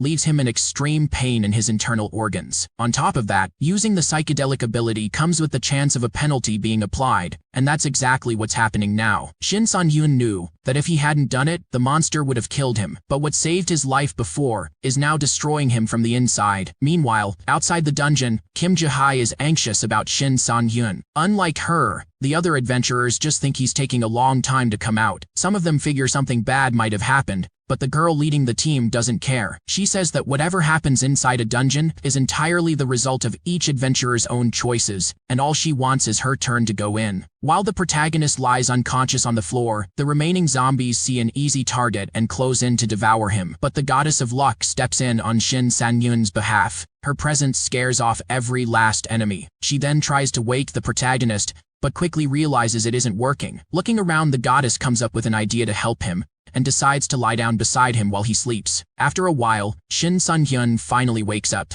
Startled, he starts to think he was out for quite some time, but that's the least of his problems, since his body is still in serious pain, to the point where he can barely stand. He figures he pushed himself too hard, but he didn't have a choice against a monster that powerful. Then he notices that the remaining enemies apparently didn't try to attack him while he was out, which doesn't make any sense. That's when he spots the goddess of luck sleeping beside him and figures she must be behind it. He feels relieved knowing his constellation was watching over him. Even without knowing the details, he decides the best move is to get out of there as soon as possible. Right after that, he spots a magic artifact on the ground. The item is the Ring of Silence, dropped after the dungeon boss was defeated, and its special ability is to restore the user's mana at a faster rate. Furious, Shin Sang-hyun thinks that after all that effort, the reward he got is barely worth mentioning. Still, he remembers he earned a lot of experience from taking down the boss, and decides to check his stats to see how much he leveled up. That's when he realizes he hit level 83. He concludes that the real reward from this dungeon isn't the drops, but the experience. In the last dungeon he cleared, he walked out at level 58, which means that by completing the silent dungeon, he jumped 25 levels in one run. Despite the underwhelming artifact, Shin Sang-hyun thinks the mission was worth it for the experience alone. At this rate, he believes he'll soon become one of the strongest adventurers in his country. All the commotion ends up waking the goddess of luck from her nap. Shin Sang-hyun hasn't recovered enough to leave the dungeon yet, so he sets up a fire in a makeshift camp. As he does, he remembers that in his past life, this was just his routine. But in this life, it's the first time he's ever relaxed inside a dungeon. He also notices that the goddess seems a lot more at ease than he is. She tells Shin Sang-hyun to enjoy the little things in life too, just like she does. The protagonist thinks that he used to believe in that philosophy, but things are different now. There's no time to waste, since the fate of this world might rest in his hands. He then takes the chance to devour the Ring of Silence, and celebrates the fact that the item transformed into something that actually looks delicious. On top of that, he thinks about how in his past life, he only ever saw food like this on YouTube, and now he actually gets to eat it. Doing so feels to Shin Sang-hyun like a dream coming true. The goddess for her part says she's curious about how the protagonist manages to do that, claiming that this ability to devour items is extremely rare. Shin Sang-hyun explains that every adventurer goes through an initial awakening, and when his turn came,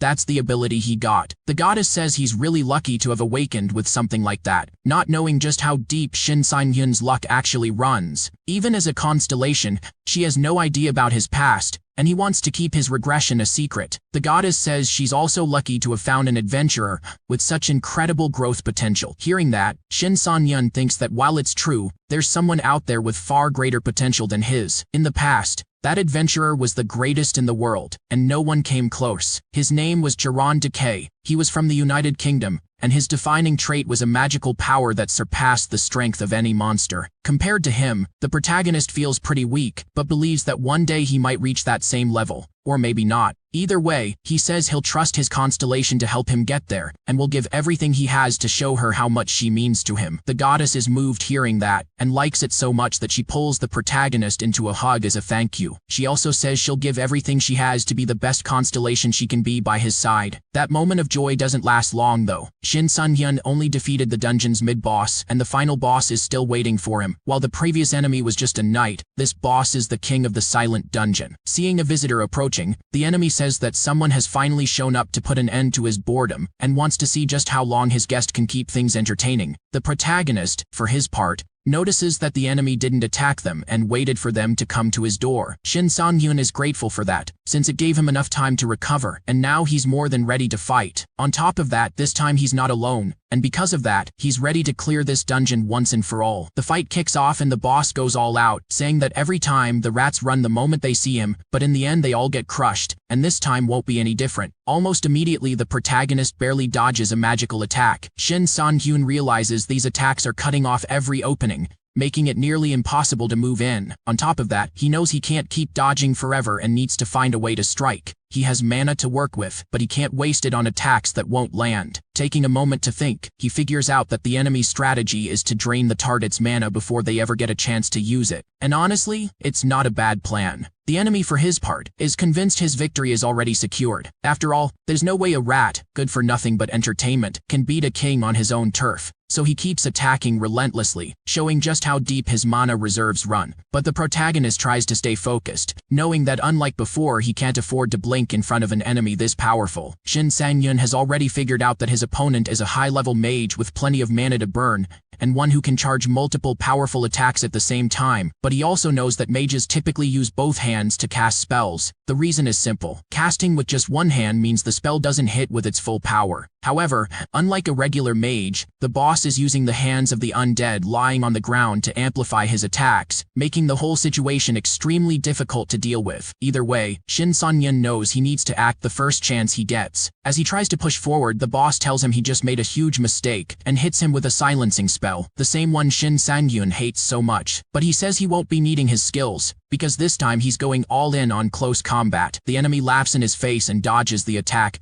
saying that won't work against him. Then the boss says he's going to put the rat in his place and charges up a fire attack, but he ends up caught off guard when a sword appears right in his face. Before he can do anything, he takes a direct hit, and can't understand how that just happened. The protagonist, for his part, says that luck is his greatest ally. The enemy goes down after taking the hit and can't accept the defeat, wondering how any of this could have happened. Shin Sun-hyun tells him that for a king, the boss isn't very perceptive, and reveals that he has a skill capable of countering the silence. The boss says he already knew that, since he had been watching the protagonist during his last battle. Not only that, but he had also studied the protagonist's fighting patterns and mana capacity, and concluded he had everything he needed to win. So there was no way he could have made a mistake, because his calculations were perfect. The protagonist then says that sometimes even a lowly rat can end up surprising its predator. Outside, the girl who had been anxious to enter the dungeon notices someone coming out. She immediately spots the protagonist and says he finally made it out. But Shin Sang-hyun is confused, because outside there's a much bigger crowd than when he went in, and he asks what's going on. Several reporters try to interview him,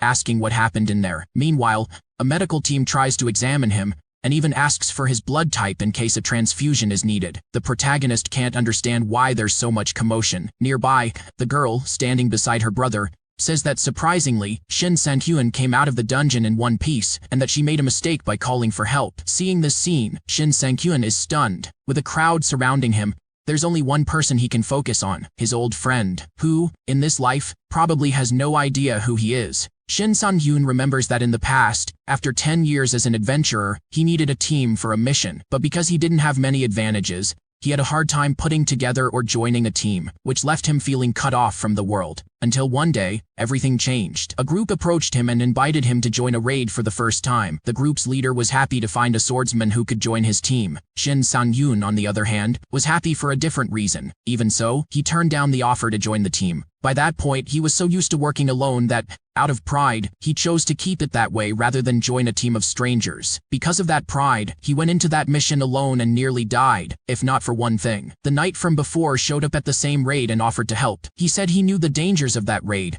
and understood that going in alone, anyone would struggle. So even after being turned down, he had followed the protagonist all the way there, knowing the guy might need help. In that moment, Shin Sang-hyun swallowed his pride and thanked him for it. That gesture made all the difference. That was when he finally agreed to join a guild, and everything worked out really well up to a certain point. One day, the protagonist's best friend said he couldn't take it anymore and was about to leave the guild. He was tired of putting himself in increasingly dangerous situations and wanted to change his life before he ended up gone, just like he had seen happen to so many other adventurers. When his younger sister left home, he had decided to build a guild to help other adventurers who needed support. But after so many losses, he just couldn't keep going. The protagonist wanted to support his friend, but felt that the guild had grown too much and couldn't afford to lose its leader at that point, so he convinced him to stay. Back in the present, the protagonist wants to make things right. He walks up to the young man and tells him never to form a guild, because that's what he wished he had said when he had the chance, but didn't. Naturally, the young man is confused, since he doesn't understand why those words were said to him, or why a famous adventurer would approach him in the middle of a crowd. He says his memory is a bit fuzzy, and asks the protagonist if they know each other from somewhere. Furious, the young man's sister confronts the protagonist just for speaking to her brother, which makes Shin Sang-hyun step away from them for good. Far away, in a residential dimension for monsters, a group of individuals are talking as they walk, until one of them says that these people are perfect for his plan. Back on Earth, the news announces that the adventurer Shin Sang-hyun has just cleared the famous silent dungeon on his own, despite all the dangers. The reporter informs that Shin Sang-hyun warned the association that the dungeon is more dangerous than previously believed, and that the boss there is more powerful than any ordinary monster. Watching this, the protagonist realizes the association is already on it, and believes no other adventurer will be stepping into that dungeon anytime soon. He thinks about how he barely made it out in one piece, and that what he gained from clearing the dungeon was more than just experience or items. A flashback shows that before leaving the dungeon, he got more information about the late bloomer model student constellation. On top of that, he also obtained powerful items and an inventory backpack. The final boss dropped better loot than the previous one,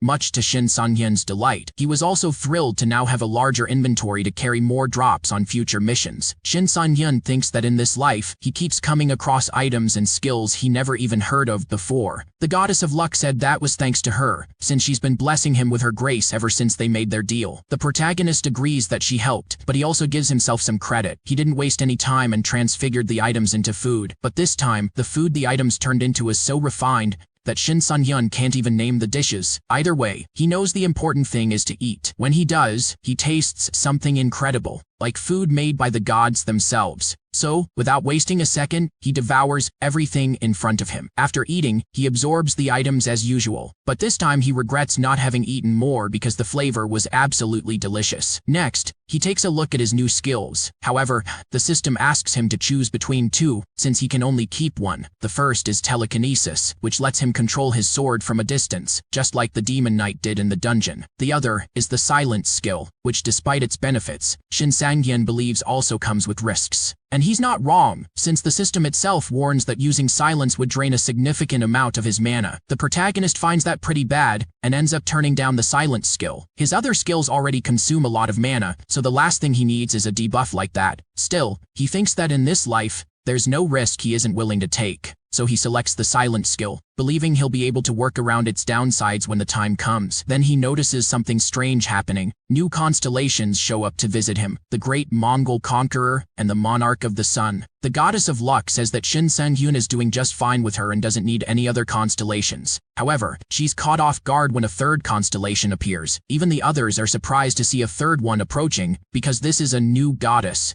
a recent arrival among the constellations. Irritated, the goddess of luck asks what a newcomer is doing approaching her protege. The new goddess, for her part, says she's been watching Shin Sang-hyun for some time, and that she's been impressed by his courage. She also says she'd love to stand by the side of a man like him. Not only that, but she claims the protagonist should leave behind outdated constellations and embrace the glamour of a new goddess like herself. Furious, the goddess of luck tries to intimidate the newcomer, asking who exactly she's calling outdated. The protagonist realizes a whole mess has started because of him, and figures it's better to dismiss everyone, just like he did last time. But the new goddess claims she has secret information she can give to Shin Sang-yoon, though to get it, he'll have to make a deal with her. To give him a taste of what it's about, she says the information concerns the late bloomer model student constellation. The protagonist immediately moves closer to the goddess and asks what she knows about the late bloomer constellation. The goddess answers that he's out traveling in the dimension of bodies, because his obsession with knowledge led him there to study certain creatures.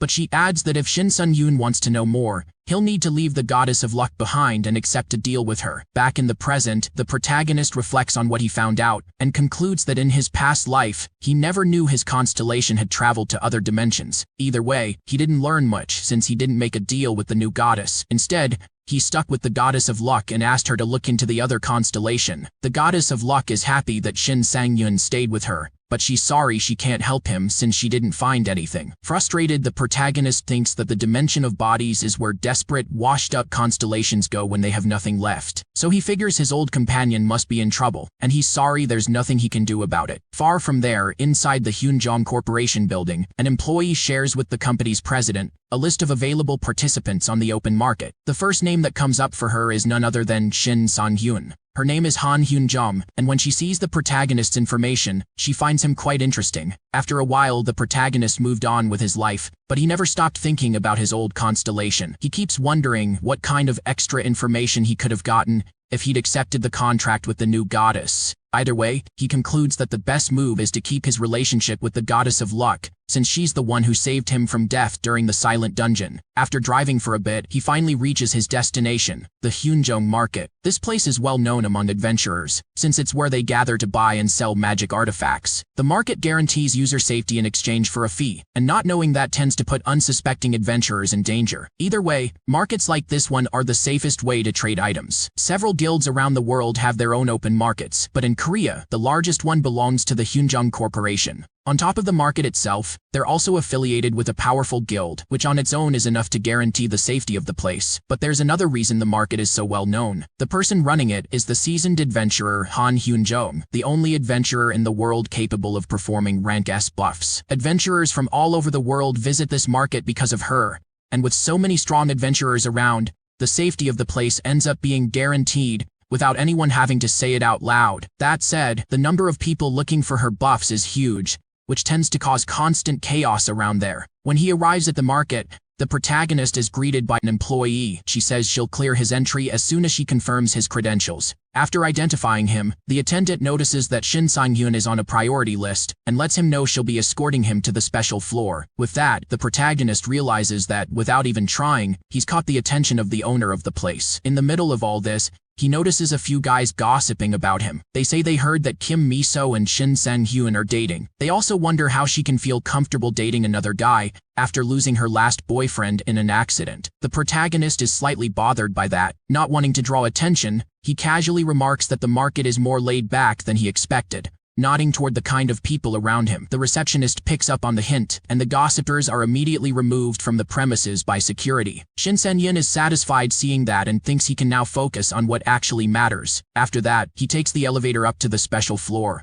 On the way, he thinks that in his past life he never would have imagined setting foot in a place this exclusive, let alone being personally invited by the owner. When he arrives at the VIP floor, the kind of people there makes it clear the floor really is exclusive. He also notices that a different receptionist has come to attend to him, which shows he's genuinely being treated in a special way. Her name is Song Ah-hyun, and she says she's ready to help him with whatever he needs. Soon after, the protagonist comes across a magic book, but he's taken aback by the price. Song Ah-hyun explains that the item is called the Book of the Abyss, and costs that much because of its highly sought-after contents. Shin Sang-hyun says that, as a swordsman, he doesn't use mage items, and asks to see artifacts that match his category. In the middle of that, he notices one item in particular is drawing a lot of attention from the people around. Song Ah-hyun says she can explain the item, but the protagonist says he'd rather check it out for himself. As he gets closer, he's completely stunned by what he sees, because the item in question gives off a massive flame. It's a magic stone called Almighty. The protagonist notices that this is one of the 9 legendary artifacts that exist around the world, known for being enormous sources of power, but his shock gets even bigger when he sees the price, 3 trillion won. On top of that, the item is listed as belonging to Jeron Decay, which means that if such an important artifact is up for sale, he must have even better items. Shin Sang-hyun came to the market feeling motivated,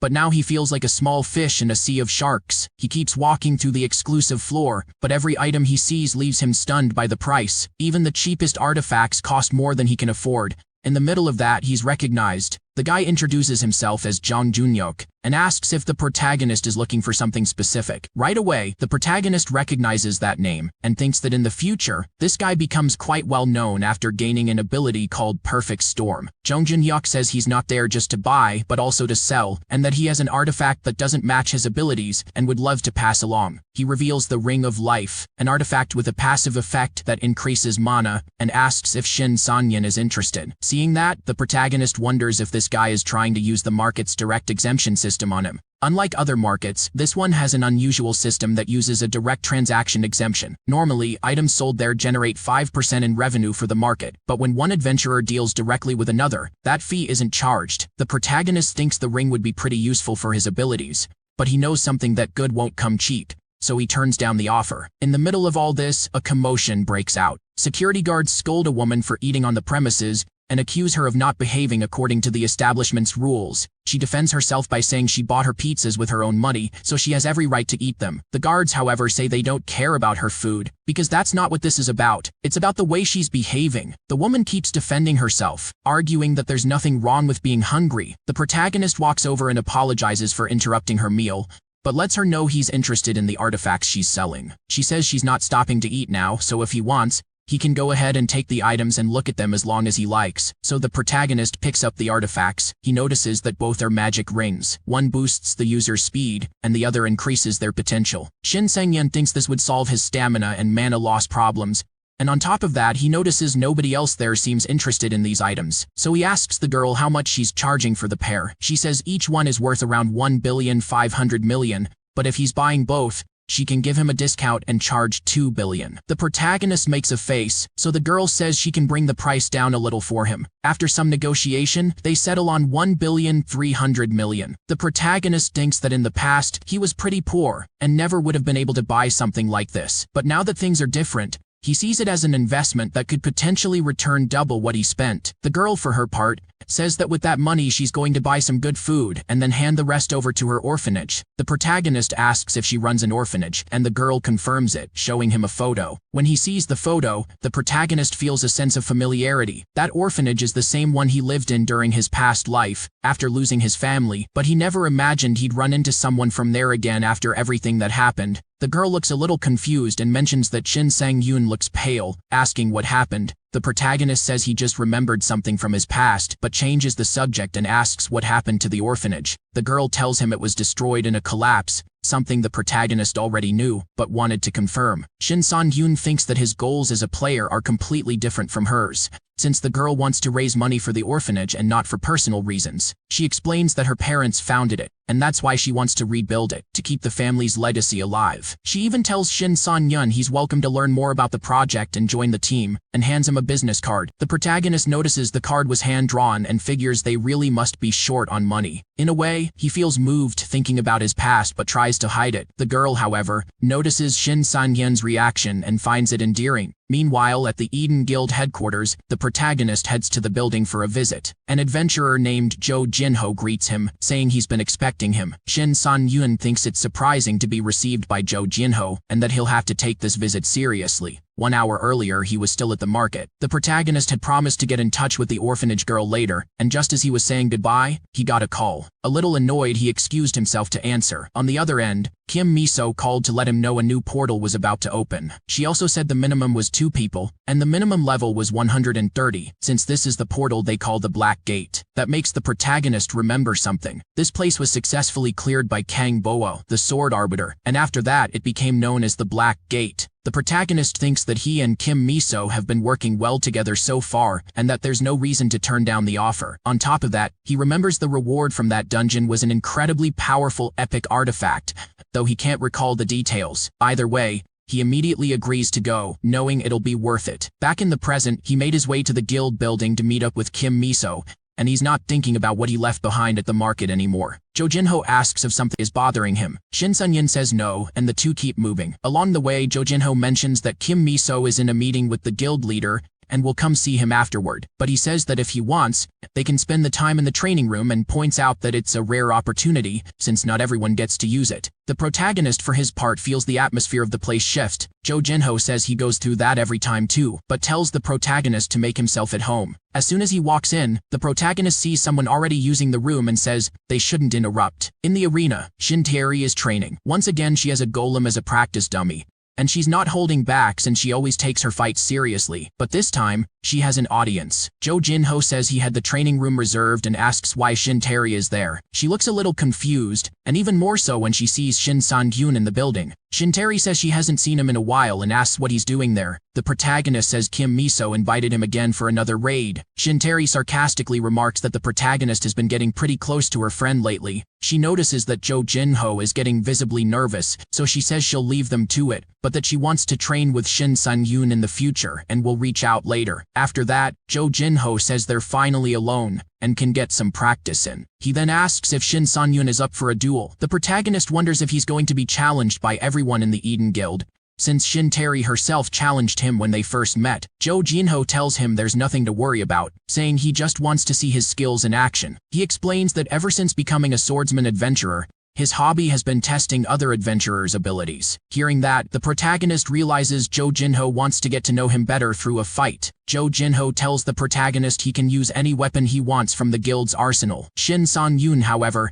says he already has the perfect weapon, and pulls his longsword from his subspace, ready to start the duel. Surprised, Jo Jinho says he's never seen anyone with that ability, which only makes him more excited to face Shin Sang-gyun. He gets ready to begin, and as he does, his body grows larger, to the point where Jo Jinho ends up 3 times his normal size. Meanwhile, in the guild office, Kim Miso's father is worried about his daughter's safety. Even though she insists she knows what she's doing, her father isn't at ease. Frustrated, Miso says she's going to keep walking her own path and asks him not to contact her. At that, Mr. Kim makes a call. He speaks with guild leader Jang and asks him for a favor. Back at the training arena, Jo Jinho says he's about to find out everything he needs to know about Shin Sang-gyun, and he can't wait. After activating his combat mode, Jo Jinho asks if the protagonist is ready. Seeing what his opponent has done, Shin Sang-gyun thinks this is the first time he's seen an Eden Guild swordsman in giant mode. He knows Do Gyungsu is the benchmark among swordsmen, but not everyone can replicate his style, so many don't even try. Fully focused on raw strength,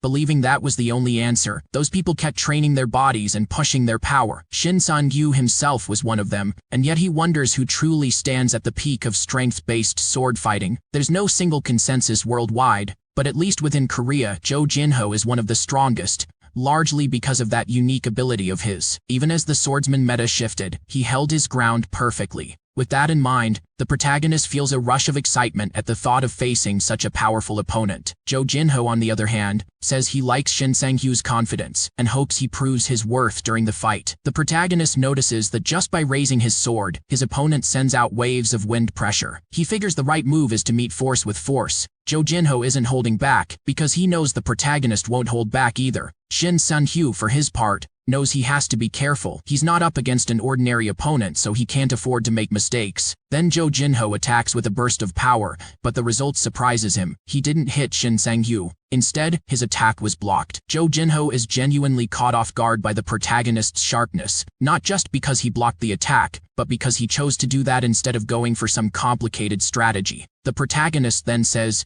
it's his turn to attack. Jo Jinho realizes that by letting himself get surprised, he left himself open, and that could be dangerous. The protagonist winds up and attacks with tremendous force, the impact reaching even the surrounding area. Even after taking the hit, Jo Jinho is glad to see the kid isn't holding back. At first, he thought Shin Sang-gyun was just another show-off, but now he realizes how wrong that conclusion was. Either way, he knows he can't back down now. He compliments the protagonist's attack and says that normally, a regular adventurer would be blown apart trying to block one of his strikes, but he can see the kid is tough. Still, he says a real man doesn't need to be modest, and he wants to see what Shin Sang-gyun is still keeping in reserve. Jo Jinho apologizes in advance. Even so, he says he can't hold himself back when it comes to fighting, because he sees it as disrespectful not to go all out against any opponent. The protagonist thinks about how this is the same attack Jo Jinho used to save countless countless lives during the second collapse, which would have happened 20 years from now, and that same relentless barrage of meteors summoned by spellcasting monsters is about to come crashing down on him. Jo Jinho says this technique is still incomplete, which is why he doesn't use it often, but standing in front of Shin Sang-yu, he feels like he has to give everything he's got. The protagonist thinks that what Jo Jinho calls incomplete is already more than he can handle. Even using all of his power, he knows he can't defend against this attack, so Shin Sang-yu knows he needs a plan. His strategy is to strike at the flank where his opponent's force is least concentrated. It's a ridiculous strategy, but he thinks it's all he has. The protagonist knows this attack is the equivalent of more than 700 adventurers striking at once. But even if it sounds crazy, he's going to see it through to the end. After all, that's what he's been doing ever since he came back, and he wants to turn the impossible into reality one more time. Not too far away, Kim Miso is walking while turning a few things over in her mind. She's a little down about what happened between her and her father, but she tells herself she needs to shake it off because she's about to meet up with Shin Sang-yu. Then she and everyone else in the building feels a tremor. Everyone assumes it's an earthquake, but Miso knows the shaking came from the training room. Alarmed,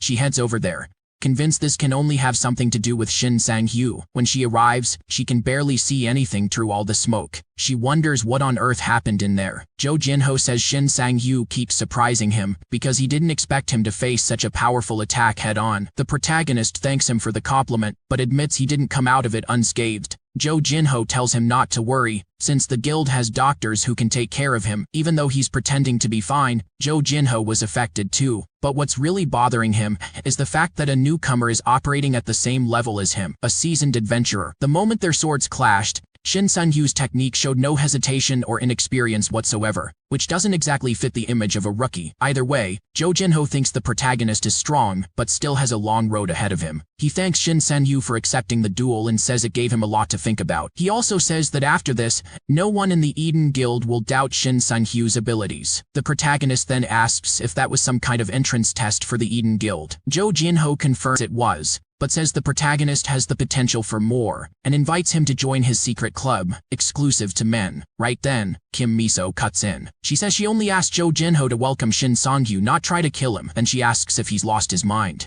The scene then shifted to my guy's dorm feeling exhausted from an 18-hour training session caused by fooling around with Jo Jinho. Shin groans in the underground parking lot, though he admits the brutal grind was ultimately rewarding. Thinking he has 2 days of peace before the Black Gate, his relief shatters when Lee Ga-hee, a strategy scout from Team 4, suddenly greets him by name.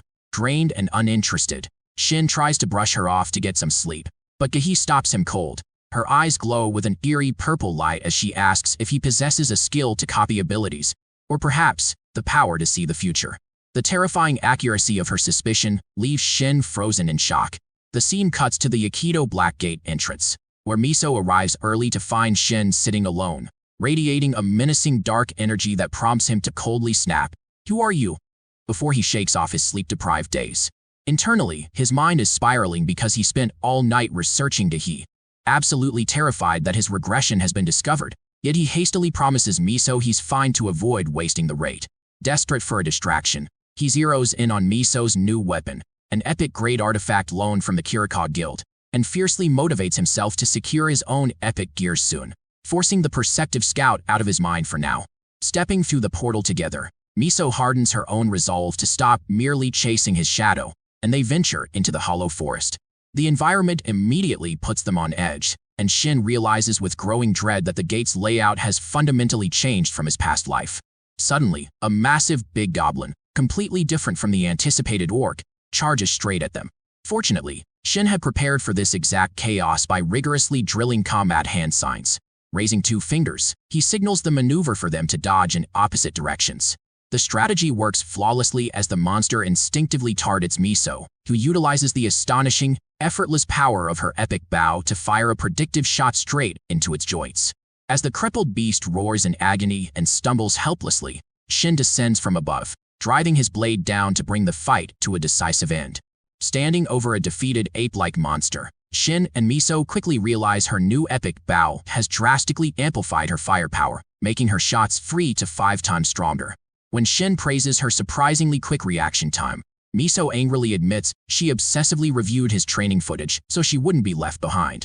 Shin declares their practice run is over just as a pack of 10 cautious kobold assassins emerges from the shadows. Seeing their hesitation as a tactical advantage, Shin insists they use that strategy, completely ignoring Miso's distressed protest that they should use a standard stealth counter instead. Despite her intense fear of heights, Shin launches the terrified archer into the air, initiating the Kim Miso human cannonball strategy. As her level 4 flight skill activates to miraculously slow her descent, Miso reigns in her anger and rains down devastating, precise fire from above, perfectly supported by Shin's grounded, one-shot attacks. Watching her flawless execution, my boy is highly motivated, seeing flashes of the legendary divine archer from his past life in her rapidly growing prowess. When a spectral ape monster suddenly manifests to shoot back at her, Shin effortlessly intercepts it, clearing the way for Miso to use her multi-lock-on skill and cast Stardust Rain to annihilate the remaining targets. Later, at the World Tree Rest area, an absolutely furious Miso yells at Shin for forcing her to perform the terrifying cannonball strategy 6 times in a row. Feeling incredibly guilty for getting too excited and treating her like a carry, our chef decides the only way to fix her mood is with a delicious, home-cooked meal. He serves up a steaming beef Wellington, and the unique, delicious texture immediately wins over the starving archer. While Miso happily asks if they can hunt more of the rabbits he claimed to have used, Shin sweats nervously, internally vowing to take the secret to his grave that she is actually eating the monster meat, while the dog happily giving a big thumbs up from our hero's head. Fully recharged, they discuss the final known area containing the Shadow Defenders. But the mood shifts when Miso apologizes for the rampant media rumors claiming Shin is her slave or boyfriend. Shin calmly brushes off the gossip, assuring her that it doesn't bother him since they just have a highly effective business relationship. However, the chapter ends on a tense, unresolved note when Miso looks at him seriously and asks, "What if it wasn't just a business relationship?"